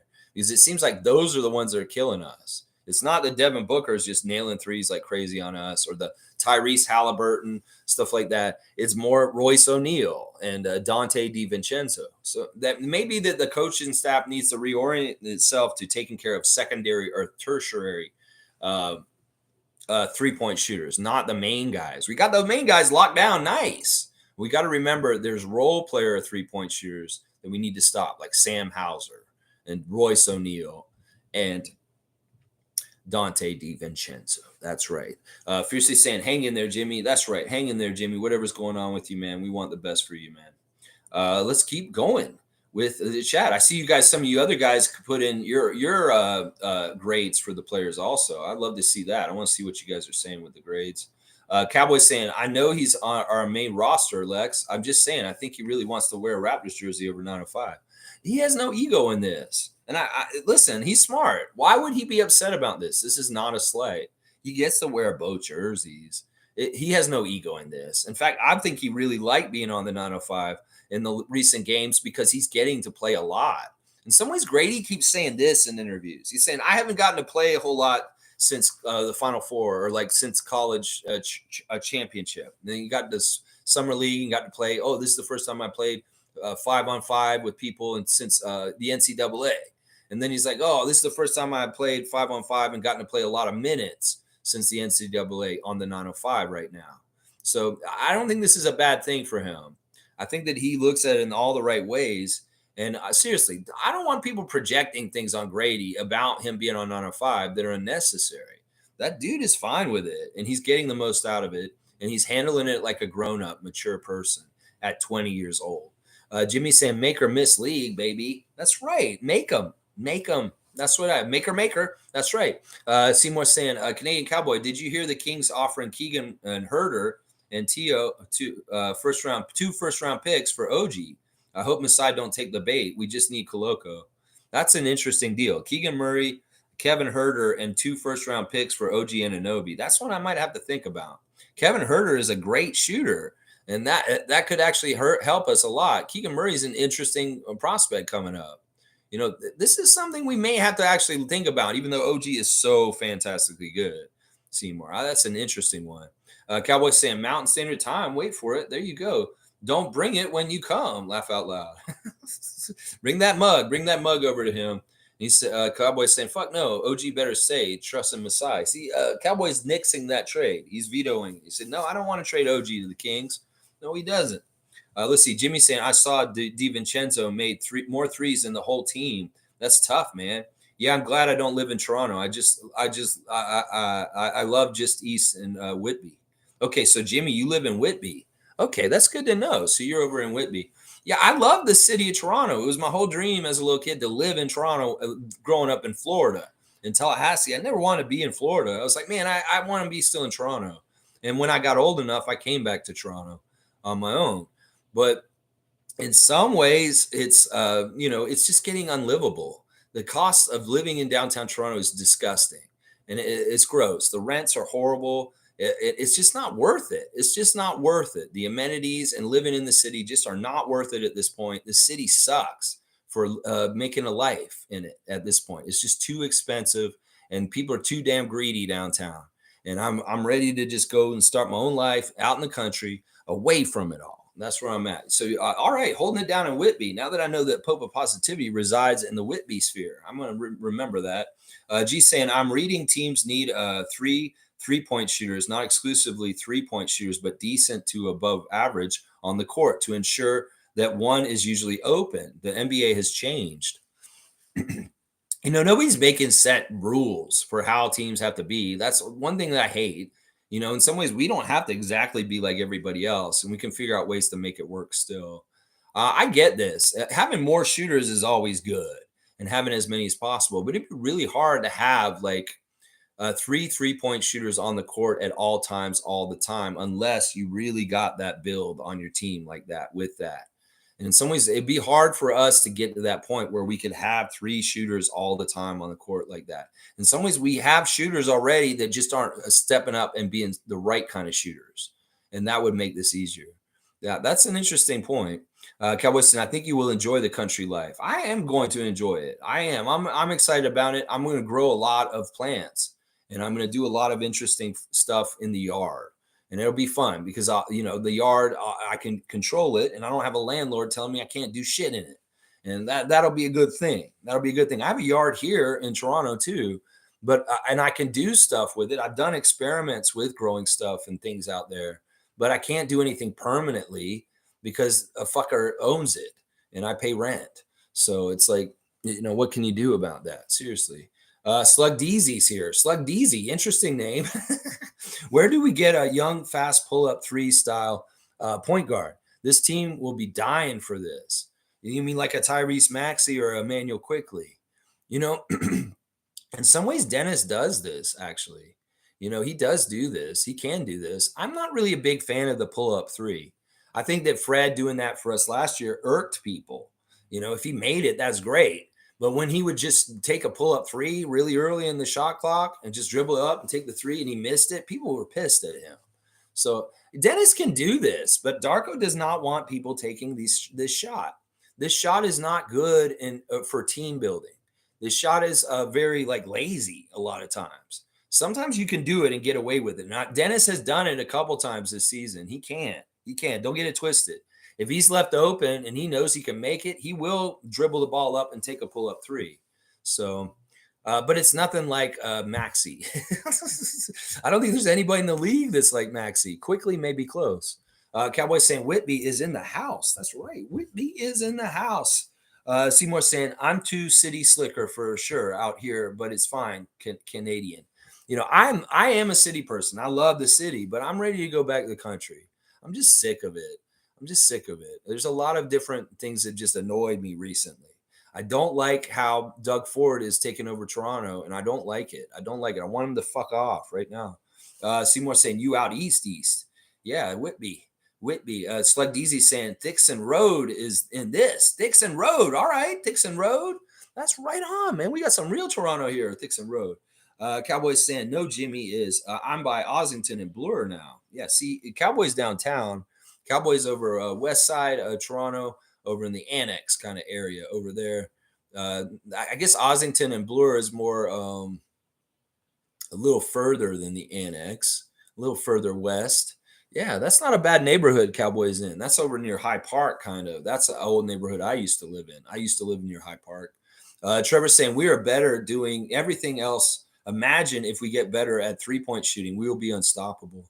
Yeah, we have a lot of dominating traits about us, and they're not orthodox to this league right now. They're unorthodox, and that's why we're weird and we stick out, and why people keep saying, "What are they doing? We don't understand you. You're not with the program. It's Steph Curry's league now. You got to shoot threes and be crazy on three." No, we want to play in Charles Oakley's league. I'm sorry, we're still playing Charles Oakley style basketball. I'm sorry. Y'all can play Steph Curry style, but we're going to see what Charles Oakley style does against Steph Curry style. In some ways, that's kind of what's going on right now. Seriously, that's kind of what's going on. Let's see. Trimmy's saying, yeah, Trevor, we start making shots consistently. Watch out. It is a huge key. It was a key last year. When we'd shoot well, we'd win. When we didn't, we did not. Cowboys saying, I was on Thixon Road last night, Slug Deezy. Bam. Dap. We got real ones, real Toronto here. I'm holding it down in Leslieville, y'all. Let's go, Leslieville. Yeah. All right, let's see. Wayne Strainer saying, analyzing the Knicks. Hang on. Analyzing the Knicks game when we defended Josh and DiVincenzo and they adjusted their position. We did not readjust. We stopped tracking them and they got open and made their shots. OG and Pascal accepted. I'm not sure if that's accepted or excerpted. I'm not sure. So you're really paying attention to how they were getting their three-point shooters open, New York, and how they adjusted. And we didn't make the adjustment in concert, in retaliation or a response to them.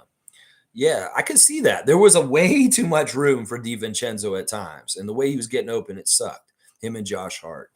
Kevin Thompson saying, Trent, OG, Pascal, all free agents. Masai's got to make smart decisions. We don't want a Fred VanVleet situation all over again. Or do we?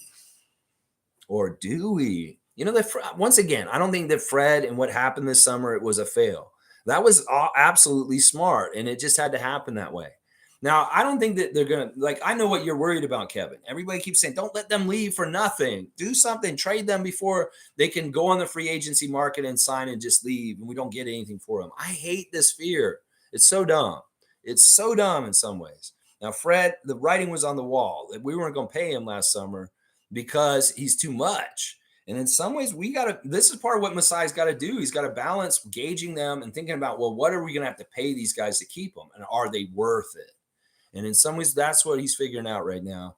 As far as OG Pascal, I want to keep at least one of these guys. If we can keep both of them, that'd be fantastic. But I know that may not be realistic, but we'll see. It really is going to be all figured out. And once again, I think these guys are loyal to Masai. So if it does get into free agency period and we have restricted things on them, we will pay the money to match other people. And honestly, I think that these guys will work with us to stay here. They're not about trying to pack up and go places. Everybody thinks OG wants to leave Toronto, but he does not.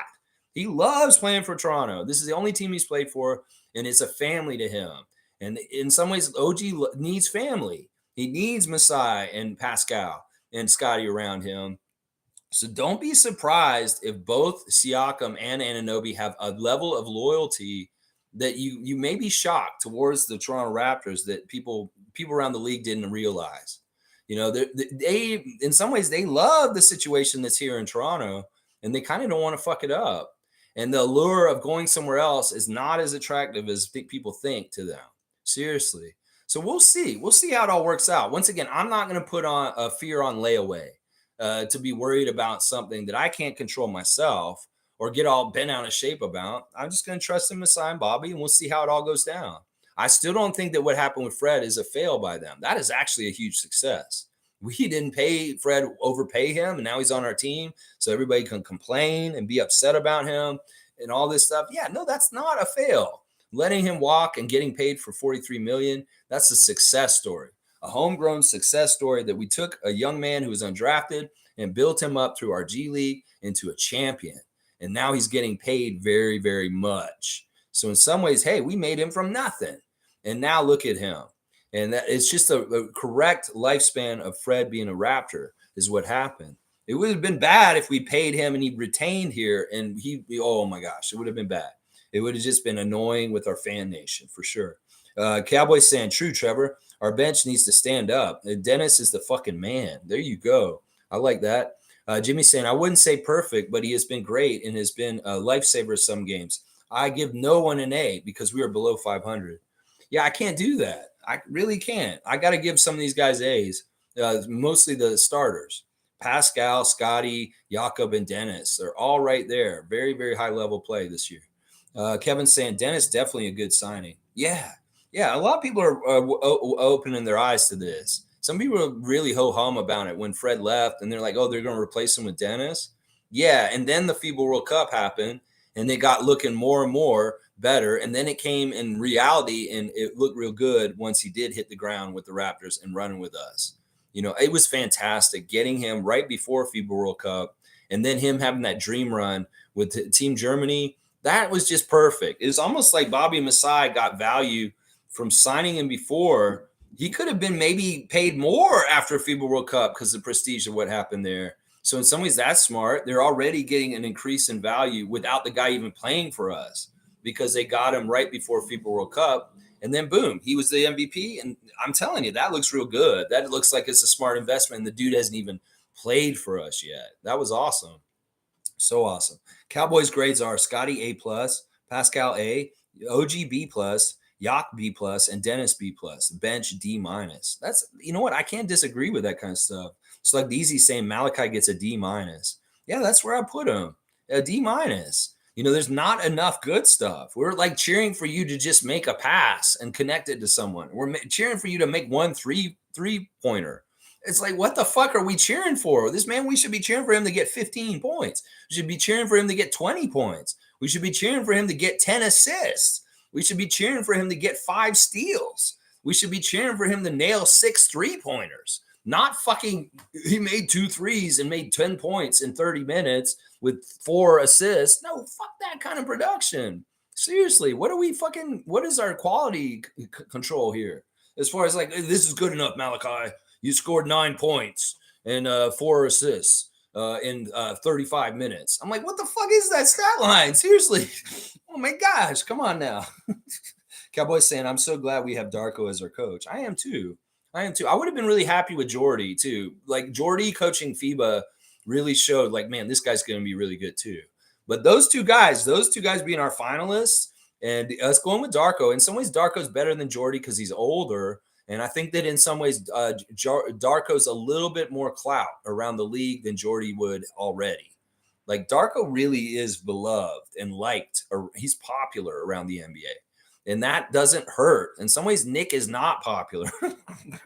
Nick is not popular around the NBA. He has people that he rubs the wrong way. But in reverse, Darko has people that he charms in the right way. And in some ways, he has more friends because of that. He really does. Kevin's saying we need to see OG with the bench more to see what he can do offensively. Honestly, he's not worth max. We can get some cheaper 3 and D for a fraction of the price. Well, that's something that we seem to do is like, wow, we're not going to sign Fred. Let's get Dennis at the fraction of the price. Wow, we don't really want to invest in Norman Powell when his next contract comes up. Let's get Gary Trent Jr. at a fraction of the price. So there is a pattern of the Raptors doing this, switching guys out before they make a huge payday for guys that may be kind of comparable, but not as good, that have room to grow at a lower price.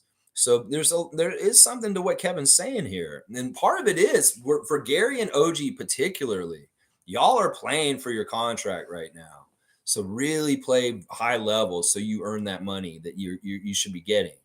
Because in some ways, OG, you're not playing at the highest level you can right now, offensively especially. Defensively, you are to a degree. But offensively, we're not seeing that jump. I don't know, Kevin. That scared me, that lineup with OG in the bench. And I really want them to have a short leash if they do try and do that again. If they don't do it again, I won't be upset. I think that OG can find his offense with Pascal and Scotty out there with him. And it's dangerous when he's the number one and we have to rely on him to make something happen. Because in some ways, that's part of the problem. You see it when he's in that opportunity. He could be the guy. You're the man. You're the best player on the court. And he's not rising up and taking the challenge to carry. That's the thing that scares me about that aspect of him and trying to see what he can do offensively more when he's not even trying to do that in those situations. When nobody does it, then we stagnate and nobody's scoring. So, yeah, we got to get him to take advantage of those situations when that is the lineup. Slug DZ saying the Knicks game exposed our bench, guys. No punch, no help, multiple years now. This is, yeah, it's not that it got exposed on Friday. This has been exposed for a while. Like, honestly, I said this before, Slug DZ. I said that Malachi has coincided with the bench being bad since he showed up. It really was that our bench was good until the pandemic started. The pandemic started, and then like that team was badass when we still had Mark and Serge, and we had our best record ever as a franchise before the pandemic started, and then the bubble playoffs. And then after the bubble playoffs and getting relocated to Tampa, that's really when we stopped having a bench. It was all of a sudden the year of Aaron Baines and Stanley Johnson and all that fuckery down at Amway Center, whatever, fucking Amalie Arena or whatever the fuck that dumbass arena was in Tampa. That's when we stopped having a bench. So on the down low, we haven't had a bench pretty much ever since Malachi's been on our team. And in some ways, I blame him because he's supposed to be the backup point guard that props up our bench players and makes them better besides him. He can't even make himself better. So how the fuck is he supposed to make the other guys on the bench better as the backup point guard? So I really blame Malachi as the figurehead for why our bench has been bad for the last 3 years, because he's not a good backup point guard. We could have drafted a guy from the college that could have been a better backup point guard right away, and it would have helped develop our bench better because they were more sound in what they were doing and knowing what they're doing, and they had more confidence, and they made it happen. But in some ways, the failure of Malachi is the failure of our bench. And I hate it. I hate it. I hate it so much. I really hate it. Cowboys saying, I agree, Slug. D- for the bench. Bryce is saying D- out of Kentucky. Bryce Lawson saying D- for that bench. Yeah, you guys are just giving the bench straight up. D-. Jimmy saying, I literally think Nick killed Flynn's game. He has no confidence out there. Those beginning years were very crucial, and Nick fucked that up big time. You know, we probably could blame Nick a bit for part of the failures of Malachi, but I also think that you got to blame the pandemic. I think the pandemic was a really detrimental to Malachi in some ways, because he didn't get a proper 905 in his rookie year. In some ways, Malachi didn't really go to 905 at all, and that was a fail. In some ways, that's a fail. You should have sent him down there and let him do more things down there. He went down there very little in his second year, but hardly at all. In some ways, that's a fail right there. Bryce Lawson saying, good morning, Rapid Freaks. Good morning to you, Bryce. I hope the weather's nice in Kentucky today. Wayne saying, Dennis is great for us overall. However, Brunson owned him. It's basketball and matchups differ from teams, but we had no answer for Nick's guard play. Malachi doesn't help when he can't score points. Yeah, I don't think that that's the right descriptor. I know you said this yesterday too, Wayne, and I didn't totally agree. I feel like Brunson, first of all, he had a 42-point game against the Pistons the night before, and he had a lesser game. He had like 22 against us. So in some ways, it's like, he once again, guys are going to get their points. Like Durant is going to get his points. In some ways, Brunson is that kind of player. He's just going to get his to a certain degree. And I don't know. I think Dennis played him pretty well. I think he played him pretty well. That Brunson's just going to do certain things. I wouldn't describe it as him owning him. I mean, that doesn't seem like that's the apt descriptor. It's just that Jalen Brunson's an all-star, and he's tough to guard, and he's somebody who's going to find his shots and make his shots somehow, some way. That's just how the NBA is. You want to contain guys or limit them because they're going to be a pretty high caliber talent. It's like that. And Jalen Brunson, we contained him. In some ways, he didn't go get 40 against us. He didn't go get 30 even. And in fact, he didn't shoot a very good percentage. So we must have been getting to him and bugging him, but he still found ways to contribute, make his assists and his shots. So I don't know. Malachi is definitely not helping us when he doesn't score. Jimmy saying, I look at this like Flynn's first year, which is sad to say. It should not be. That's the sad thing, is like this is his fourth year. His fourth year. He's had 3 years already, complete years in this league. And he's still the same fucking player that he showed up when he first showed up as a rookie. In fact, he's just doing just as good in games. Like his rookie year in Tampa, he had his high score and high that year. He's had his best games in his rookie year, and he hasn't had any games close to that since. He had almost a 30-point game in the Tampa year in his rookie year. But in some ways, he just hasn't like shown that ever again. It's really crazy. It's really crazy. Chris is saying, I think the team has been 500 as they lost a few weird games early. Yeah, you think that we should be exactly 500 right now? So that would mean we should have won the last game. So we're just missing one game. If we'd done better in one game, we'd be 500, be 10-10 right now. Cowboys saying his first and last, Jimmy, his first and last. Okay. Let's see. Jimmy saying, I love Dennis, but people are going to go under that screen every time. Yeah, but he fights through screens and stuff very, very energetically. And it's not that he's like, it's going to be a problem for anybody. It's not, at least he's putting the effort to make it around and try and get him on the other side. There's a lot to it. NBA is hard. NBA is hard is what I'm saying. And these guys are doing the best that they can in certain ways. Let's see. All right. I want to keep going with these chats. Good to see different names in here. It looks like Igor's back. This is good. Let's see. MSJ saying hard not to agree with the grades given though, Lex. Thank you. I appreciate that. I mean, I'm hoping I'm being kind of fair.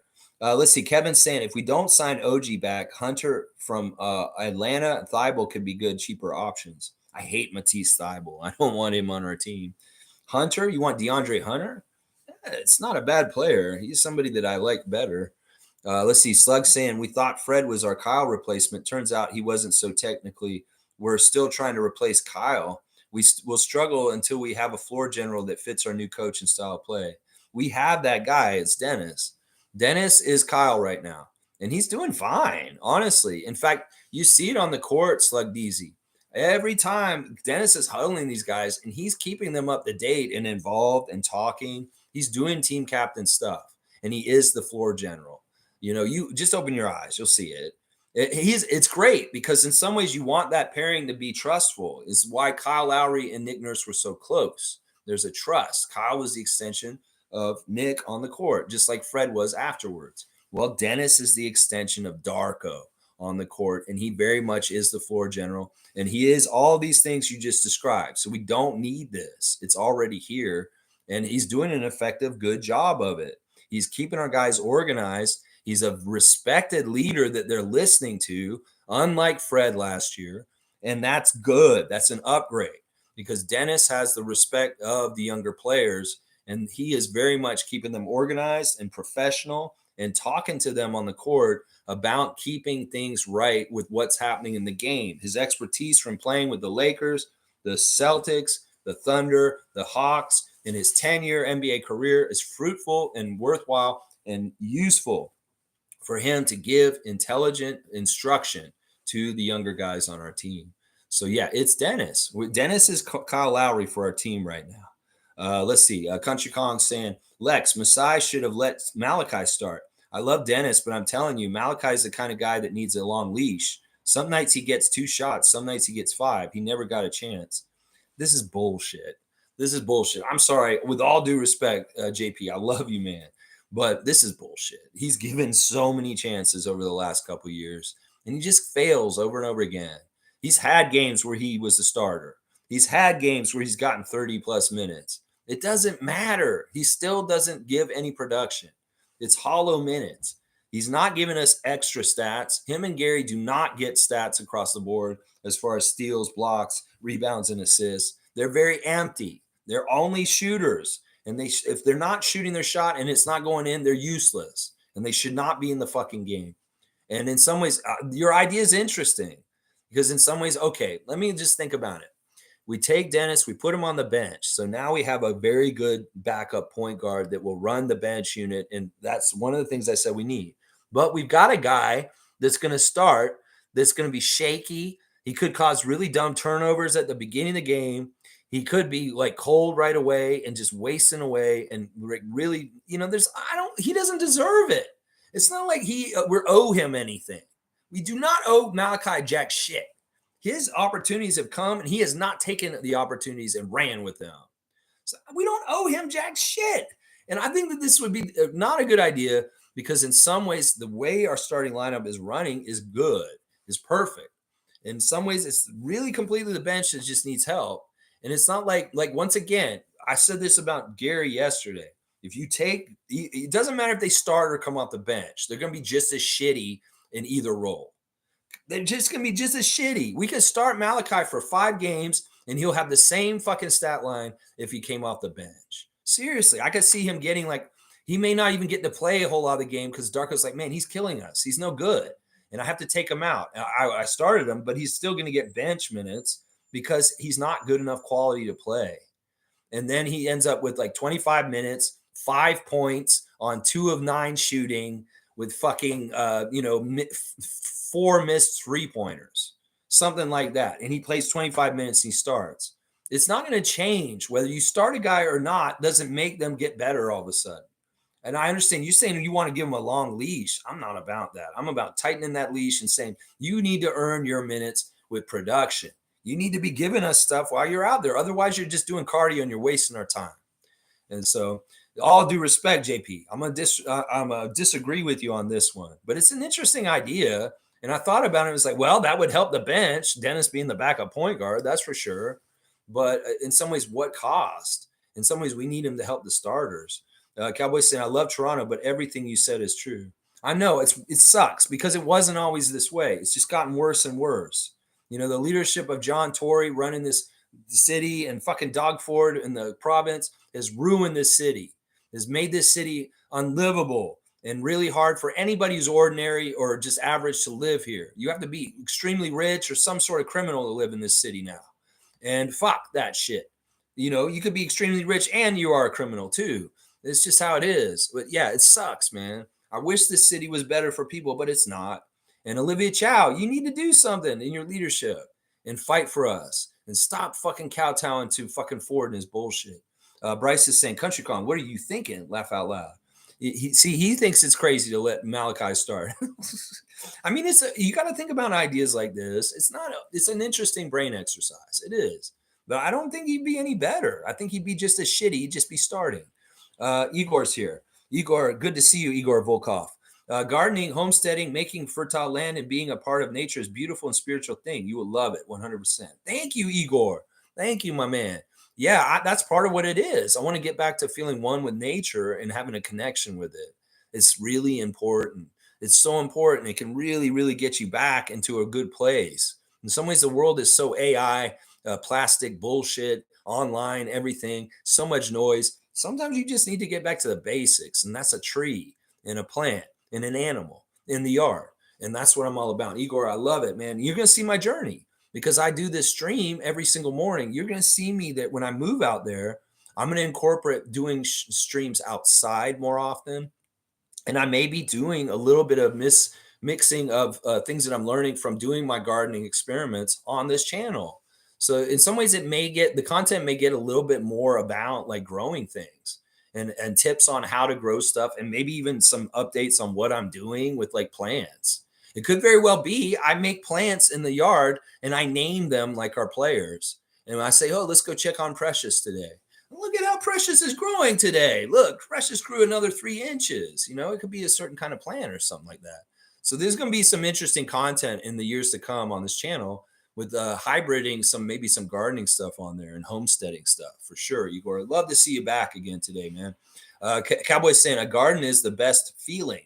Going out and picking fresh fruits and vegetables is fire. Plus, it tastes 10 times more than the supermarket. It's better for health and the wallet.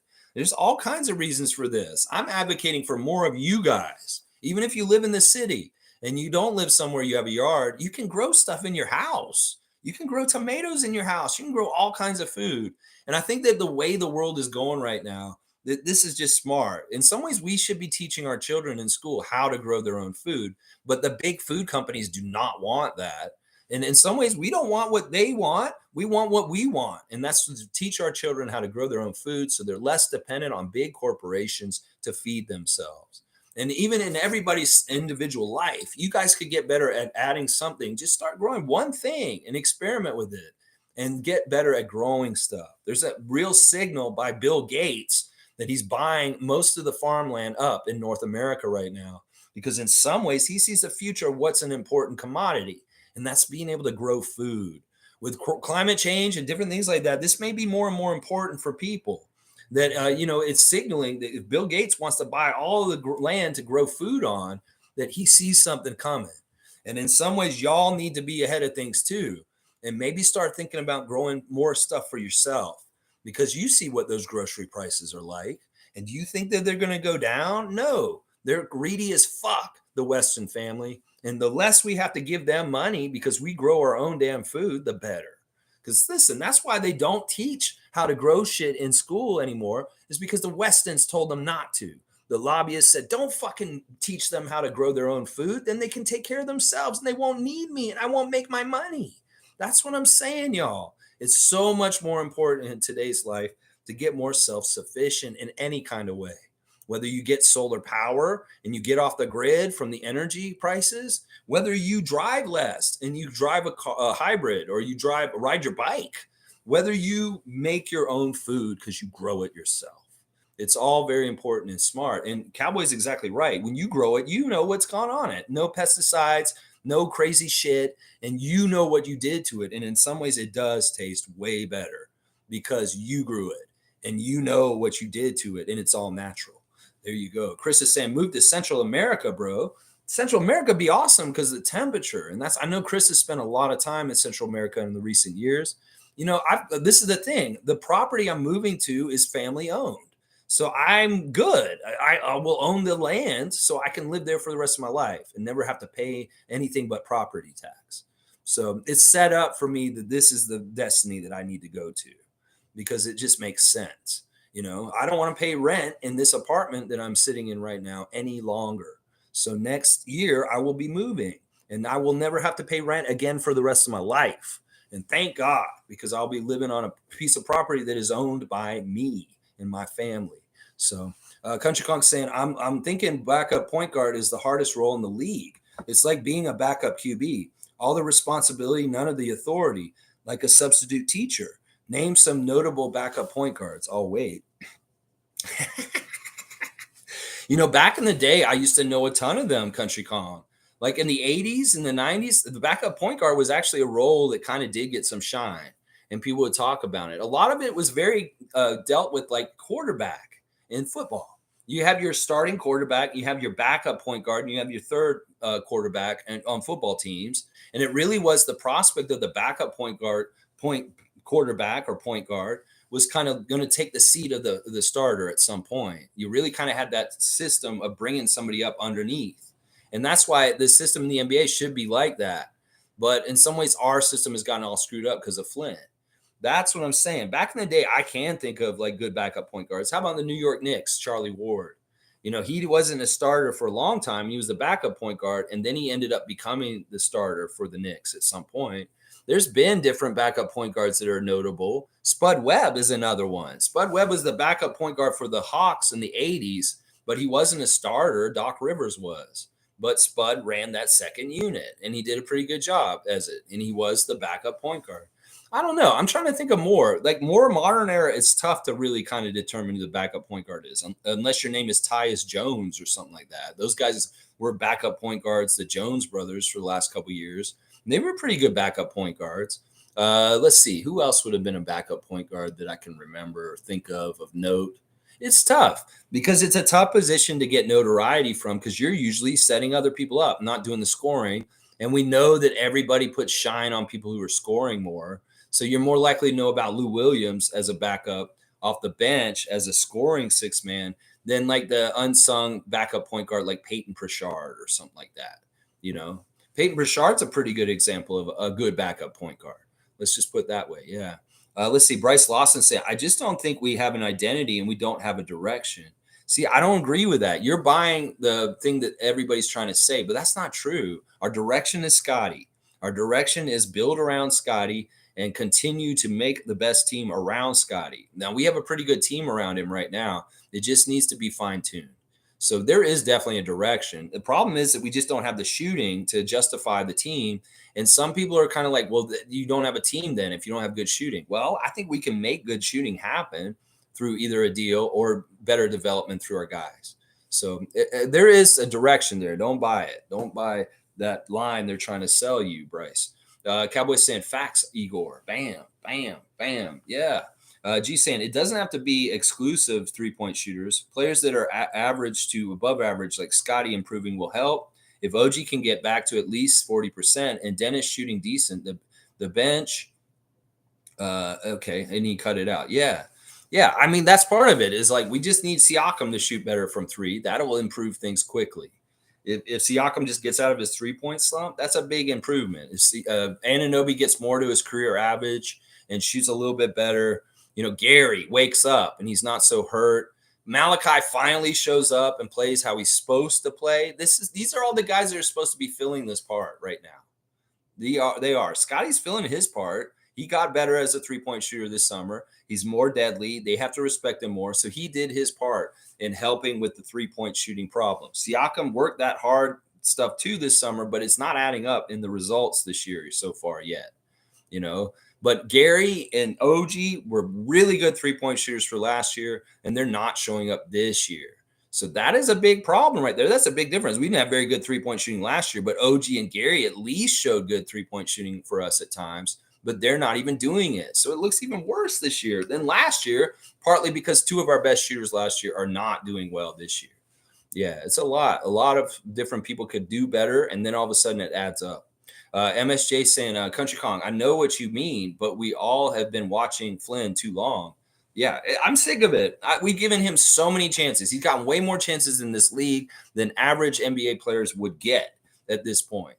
In some ways, it's like, look, why do you just keep giving him chances? It's unfair. It's like he's privileged or spoiled that you give him so many fucking chances. In some ways, I want to see you elevate Marquise when he's healthy and give him a chance to be our backup point guard next. Seriously, give JFL a chance. Bring him on up. That's what Bryce is saying here. We need to call up JFL and let him have a chance to be the backup point guard and see how he would do in that spot. Yeah, who could we get over Flynn? I don't know. We could get a lot of different guys over Flynn, I'm sure. We could make a move and get somebody better at the job. Seriously, somebody who's already proven that they could do it better in certain ways, that's doing it on another team. There are other guys out there that could do it better than Malachi. Let's see. Seymour saying the sooner Koloko comes back, the better. He needs to get that burn and run so he can keep up with the pace. Get well, Koloko.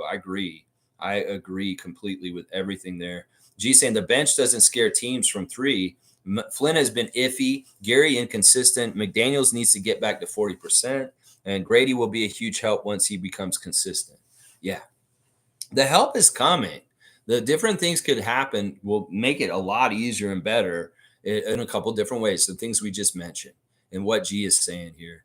Cowboy saying true, Bryce and Seymour. Bam. Paul B saying there are some interesting names available this offseason. Nicholas Claxton, Malik Monk, Drew Holiday, KCP, Christian Wood, Mo Bamba, and Bol Bol. He's going with a variety pack of centers and some point guards. A couple, not really point guards. There's one point guard and shooting guys. Yeah, no to Christian Wood, Mo Bamba, Bol. I mean, we got Maker. It's not much different. Nicholas Claxton, very good player. Somebody that I would be very interested. KCP, he's kind of like ensconced with Denver. I would see them trying to keep him because they really do value him here. He's done really well with that championship core. So I don't see him going anywhere. And I'll bet you Drew Holiday is not going to be going anywhere from Celtics either. And Malik Monk very much is a big part of the culture in Sacramento. So I got to see a lot of those guys just staying with their teams. And then some of them I just don't want. Let's see. MSJ saying, Cowboy, we need to sign one or Javon. I know he's a ball hog, but I have no doubt the Raps are trying to see with him as he scores the ball. We'll see what happens with Javon Freeman, Liberty, and Marquise. In some ways, it's like at some point, if Malachi does not get it going, they got to just throw their hands up and maybe do what we're talking about right now. Bring one of those two ways up and allow them to try being the backup point guard for a little while. I think that would be smart, especially if Marquise gets healthy and he starts really playing top level, efficient basketball as a point guard in the 905. It'll make it more easy to justify. But shit, just like Koloko, man, you got to get healthy and out there. We're wasting our time with you guys being hurt. We need you guys healthy. Christian and Marquise. Country Con saying, look how much usage Dennis needs as a starting point guard. You don't think Malachi would like that kind of usage? Jimmy said they go under screens on Dennis. They can't do that to Malachi. It is what it is. Yeah, they can. They can do that to Malachi too. There's not any difference in Malachi or Dennis on defense. They're about the same. No, this is the problem. Dennis is not turning the ball over. Malachi will turn the ball over if he gets that kind of usage. And that's what I don't want. I don't want him fucking out there starting and giving us like turnovers instead of assists at the beginning of the game. Dennis is very, very efficient, and Malachi is not. That's part of the problem. Dennis is more. I don't mind Dennis taking open shots because more likely to go in, and he's confident. But in some ways, Malachi is such a deflator when he misses shit. And then once again, I don't trust him as a passer. He has not shown a good ability as a point guard, as assist guy. He very much turns the ball over with boneheaded shit. So in some ways, there's no confidence in me to get that much usage or time like Dennis because he's going to give us more bullshit when he does. That's the difference. You know, I don't mind Dennis getting usage or having the ball and stuff like that. He's finding other guys and getting assists. And also, he's picking his chances to score at the right times. It's not that he's being selfish. Dennis is not being selfish at all. He's very much giving the ball to the right people and taking it when it's his in the right time also. The field goal attempts for the guys are showing that in the averages. Scotty and Pascal get the most shot attempts on this team. Dennis is third, but he should be in some ways because OG's not stepping up. He could be third if he stepped up and was more aggressive in trying to score. But Dennis being third in usage is right because we're getting a lot of good stuff out of him. MSJ saying, I have to come to peace with Flynn. He sucks. Laugh out loud. Garbage. Yeah.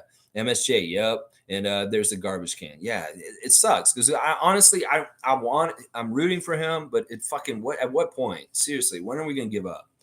Seymour saying LeBron said who cheats on Nia Long, and Rockets coach went off and got booted from the game, and LeBron got a tech. I saw that and I was wondering what happened there. I saw the highlight just before I went live this morning of LeBron talking to Ime Udoka in the game. And then Udoka said something really passionately, and JT Orr threw him out like immediately. That's crazy. So it was about Nia Long shit. Like LeBron was burning him about his personal shit that happened in Boston. That's interesting. You go, LeBron. In some ways, I like what he did. You got MA so off his game and pissed off that you got him tossed out of the game. In some ways, I picked LeBron in this one, even though I'm not historically a LeBron person or a fan. You go, LeBron. That's awesome. You got anime kicked out. Let's see. Cowboys saying alley oop to Flynn. You can dunk the trash. I don't even know how to score that. He's not on here. Jimmy saying, I mean, I love the Raps, but I'll definitely call out their problems. We're not perfect or would be higher in the standings. Yeah, I feel like we're very high in the standings considering where they wanted us to be. I really do feel like the NBA thought we'd be like 5-16 right now. Seriously, I really thought that the NBA would thought we're going to be like 4-16 right now, like Detroit, like those other teams. So we're better than we should be right now. If that's other teams that done what we are doing just now on the schedule, they might be 4-16 instead, or 5-15, like Detroit, like Washington, like Memphis, down in the bottom of their standings. No, see, that's the sign to me.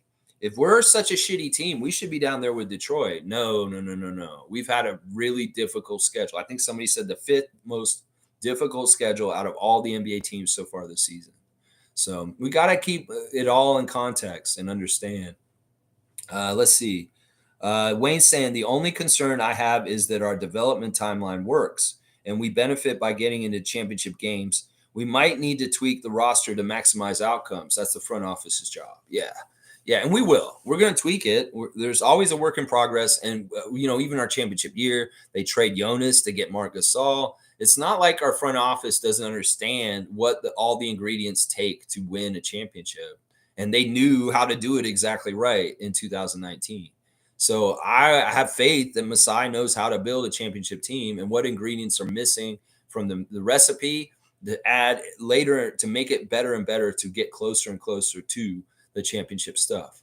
Yeah. Cowboy saying true to Jimmy. G saying Scotty posted 4 photos back to back of Pascal, Dennis, and him. I feel he's trying to send a message to Raptors Nation to chill on going after those guys, and he loves them all and just show support. Yeah, I see that too. And I think that's exactly why he did that post. Maybe he understands that there are stupid people out there that are coming after his friends on the team, and he ain't having it. Scotty lovers, listen to Scotty. He's trying to tell y'all a message. He likes Dennis. He likes Pascal. He likes Jakob. He likes OG. He likes his teammates. He doesn't want to blow this team up on a huge level. Of course, he wants the team to improve and get better, but that is maybe making secondary moves and not primary moves. Seriously, I gave that alley-oop to G.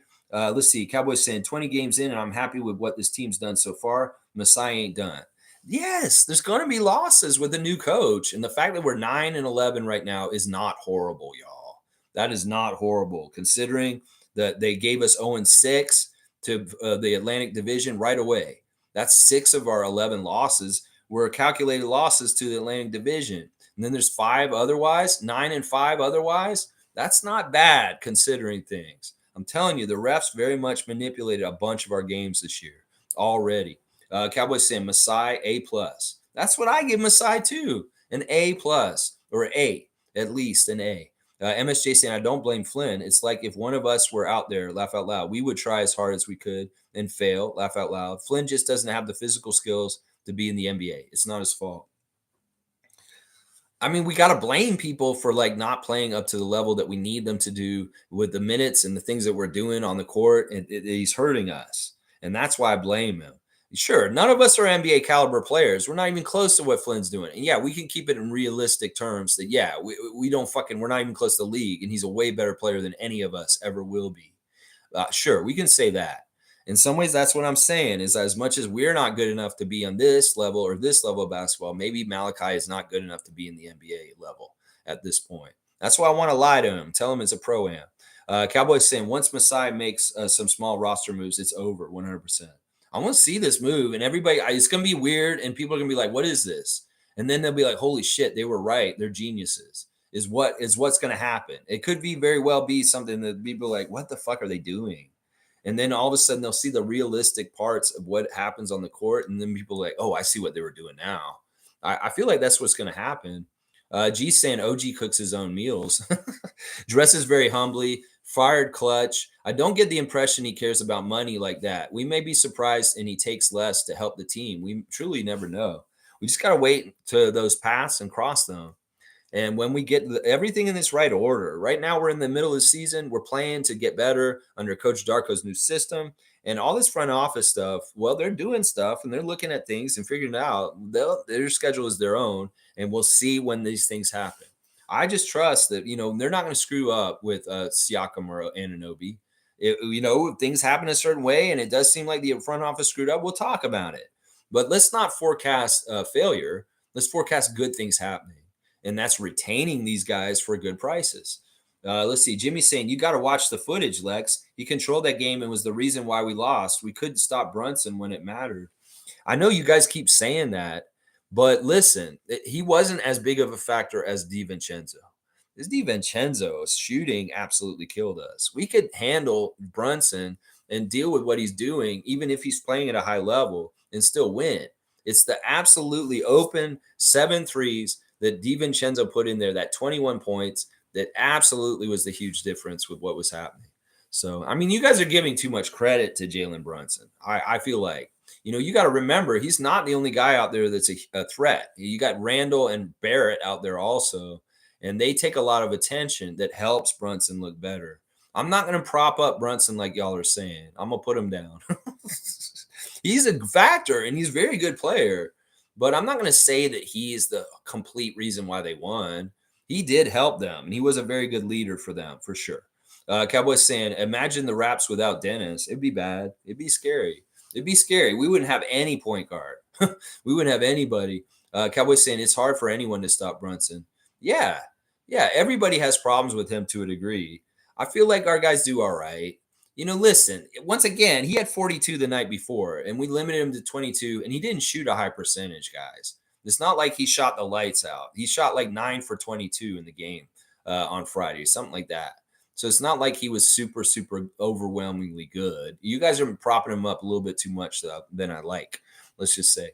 Let's see. Shout out to Darko. All right. Jimmy saying we didn't even try to put OG on him, if I remember. Maybe put the best defender on the guy that's cooking us. Well, they have to use OG on RJ or Julius usually. That's what it is. And in some ways, putting OG on him is like, well, we got to guard Randall. We got to guard RJ Barrett.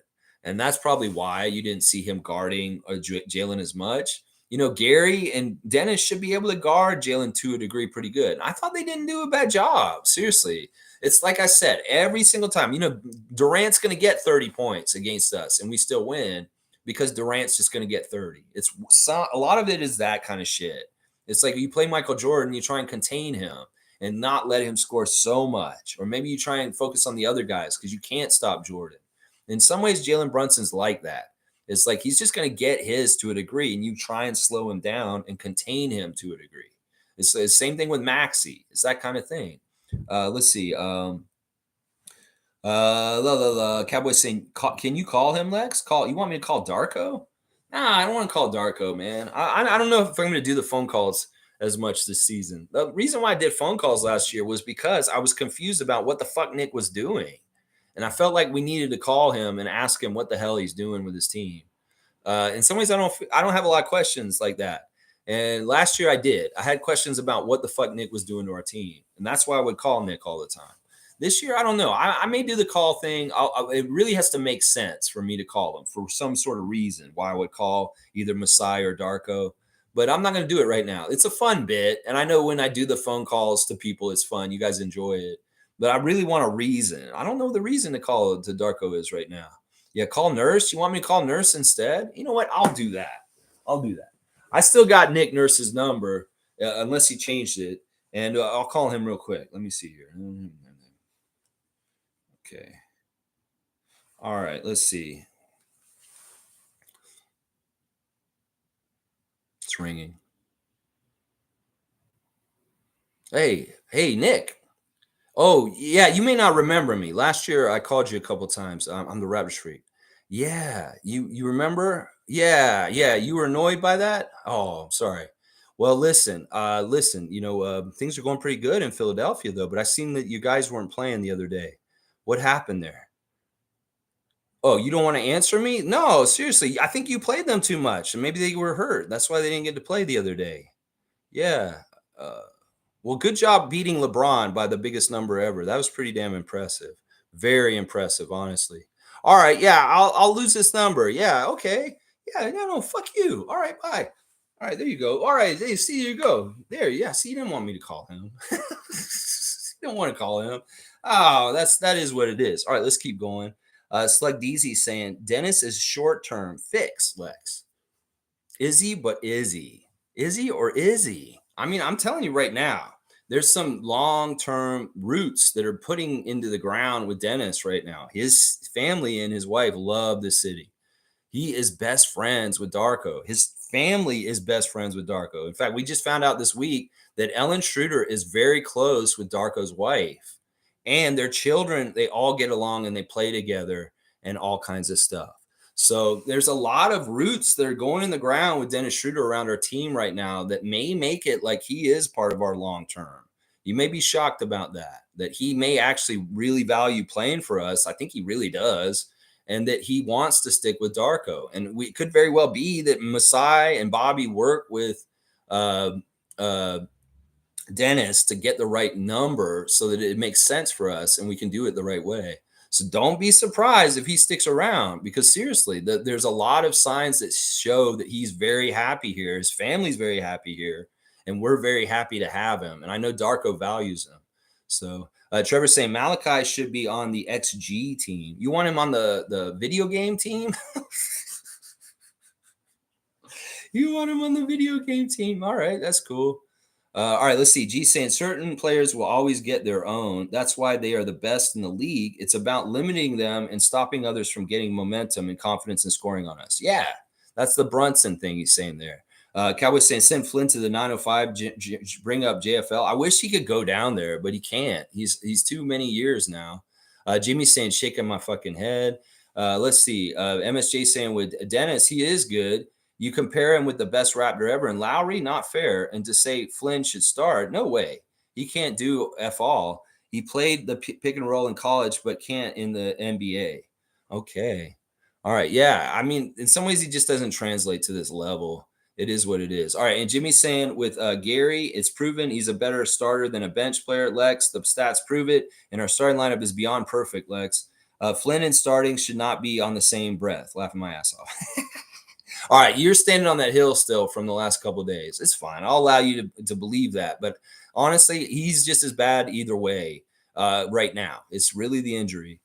Jimmy's saying it's not like he started 5 games. He started 130 games for us. You're talking about Gary.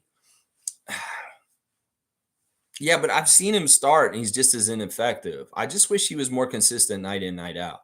I know that Dennis, even if he's not shooting well, he will do very, very well for us in other departments and contributing in major ways. So that's part of the problem with the switch is that if Gary's not hitting his shot, well, he's just a waste because he's not going to do a whole lot otherwise. He may play some good defense and get some steals, but Dennis, at least he's setting other guys up and he can like not shoot and he's doing all kinds of good things all over the place still. Does that make sense? Let's see. Wayne saying your ratings. Hang on. Your ratings are on point. We have to admit it, freaks. Malachi's a bust. We love our front office and we can't afford him emotionally or financially. The front office knows it too. Well, I don't think that they should offer him another contract. If he's up on a contract at the end of the season, I think that he should be done and just kind of we should move on in some ways. I don't know. We'll see how it all goes. In some ways, we're ahead of things with that. Cowboys saying this team is only going up from here. I like that. Let's grow, Lex. I like that. My youngest teenager has been growing peppers at his mom's house for 3 years now. He loves it. That's awesome. Start them young and teach them so that they'll know what they're doing. In some ways, I'm starting way late, and I'm sad about that. I wish I had started growing when I was younger, and I'd have more knowledge built up. But I'm going to start now. It's never too late, and I'm going to go ahead and learn as much as I can in my middle age. Jimmy's saying, not saying we need to move Dennis to the bench, but you're saying Gary bench play versus starting play doesn't matter. But that's not true, man. That's a big sample size.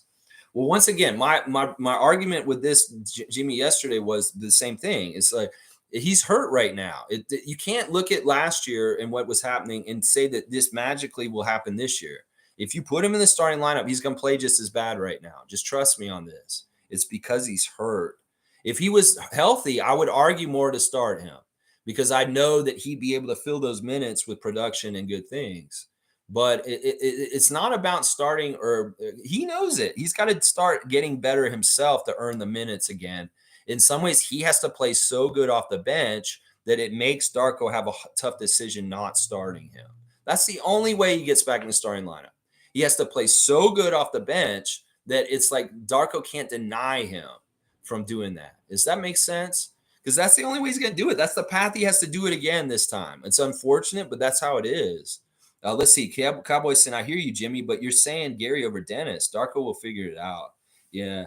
And Jimmy saying, nah, just pointing out what his production does drop off when he's on the bench. If there is a drop off, it's slight, it's negligible, and it's not as big as you think. I really do think that if you're adding the minutes from what he's doing off the bench this year with his bench minutes from last year, that's not fair, because everything he's doing this year is from being hurt. So if you don't average in this bench stuff this year with his bench stuff from last year, the bench stuff is a lot more equal to the start stuff from last year. You're right to a degree, Jimmy. I'll say yes, he is a better starter as far as production, but that it's not enough to justify the move. That it's not enough of a jump or a leap. In some ways, we need him doing stuff for the bench and scoring way more than on the starters. We got guys who can score in the starting lineup. So that's kind of the big difference there. Let's see. You know what? I will say Jimmy's right to a degree, but in some ways it just doesn't make sense to do. Kareem saying Raptors going to make a run, book it. I like that. Cowboys saying, okay. Also, I agree, Lex. Let's bring up Noel over Flynn. What do we have to lose? I bet Noel would knock those threes down. It's not even about him getting threes. I want to see him pass. I want him to lead that team. I want him to get Gary better open shots and him to make the shots off of Marquise Noel assists. I want him to set up Precious and keep Precious under control and help him to play a better quality of game because he has a better floor leader out there with him, guiding him to better stuff. That's what I want. In some ways, I don't want Marquise to score. I don't care if Marquise shoots. He has to if he's open and try and score if they give it to him. But otherwise, I'd rather him look for other guys and setting other guys up and get them going when he gets his chance as the backup point guard. You want an alley-oop for Kareem? All right. Cowboy believes just like Kareem does. Kareem's running out of space again. He's got like 3 lines of X's here. Let's see. Alley-oop to Neon Moon. All right. You want Neon Moon to get an alley-oop? That means Cowboy. Let's see. I'm a fun guy. Man, as a Precious apologist, Lex, I hope you're seeing what you've been saying about him. He has a physical.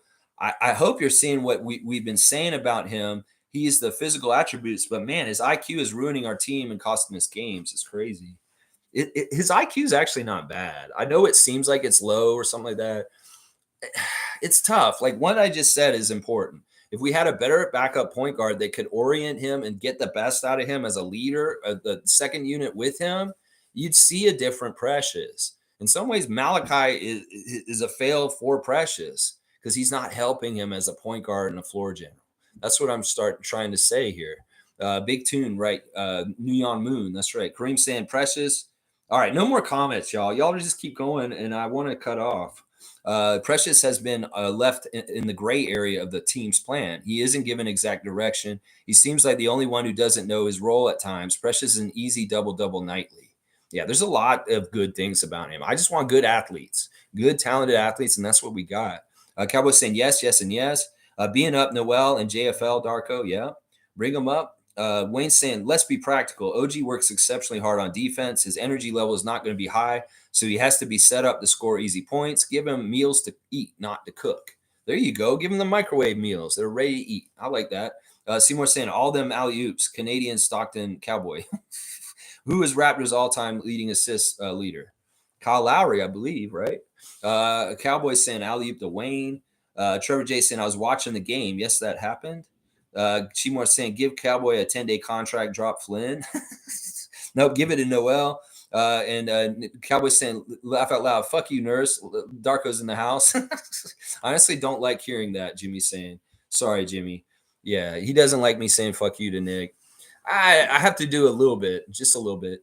Let's see, maybe give Kareem a 10-day contract. He'd be a dunk champion. Yeah, okay. That would be interesting. Kareem really ran away with it like a damn Kareem, Abdul-Jabbar. I'll get you next time, Kareem. Next time, laugh out loud, Seymour. Maybe I'll have to reset the dunks at some point. Maybe we'll run it for a while and I'll do a grand total and then boom, we're done for the season and we'll reset and then everybody can have a chance again, Seymour. How about that? We might do that. And we'll just say Seymour that Kareem is the dunk champion for this year and we'll see if there's somebody else coming up. Bring up Noel. I think Javon is the player that we need. I like these comments. Interesting. Let's see. Jimmy's saying, for me, anything is on the table if we continue to lose. I'd rather make a simple rotation change before fully sending it on a trade. Listen, we're not really losing as badly as everybody thinks. We're very much 500 right now. And it's not like last year where we were going like 5 or 6 game losing streaks. So in some ways, we're very much treading water right now.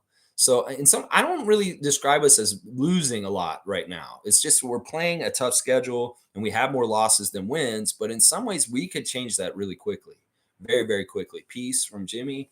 I met Kareem. He's a starter. Good luck, Seymour. Okay. And there's a lot of laughing. Mischief's got the cutoff. Mischief in the house. And Cowboys saying later, Lex and Raptor Freaks. Have a great and safe Sunday. Later, Mountain Standard Time. Let's go, Raptors. All right. And G saying Kareem is the Vince Carter in the chat. It's over. Enjoy the day, everyone. He is kind of like that. That's for sure, G. All right. Thanks for watching me today. Just a little check in with the Raptors, 20 games in the season, where they're doing with their stats and their what the performance of the different players is, kind of grading them. Yeah, these Raptors are good. We're going to see them do better and better. Watch. All right, tomorrow, Monday Moment. Please like, comment, subscribe, and share. Monique, thank you. W Stream, keep at it. Good times, good times. Stay positive. Thank you, Mo. I appreciate that. Game over from Seymour. All right, y'all. Please come back tomorrow, 9:30 a.m. I'll be back. Let's go Raptors.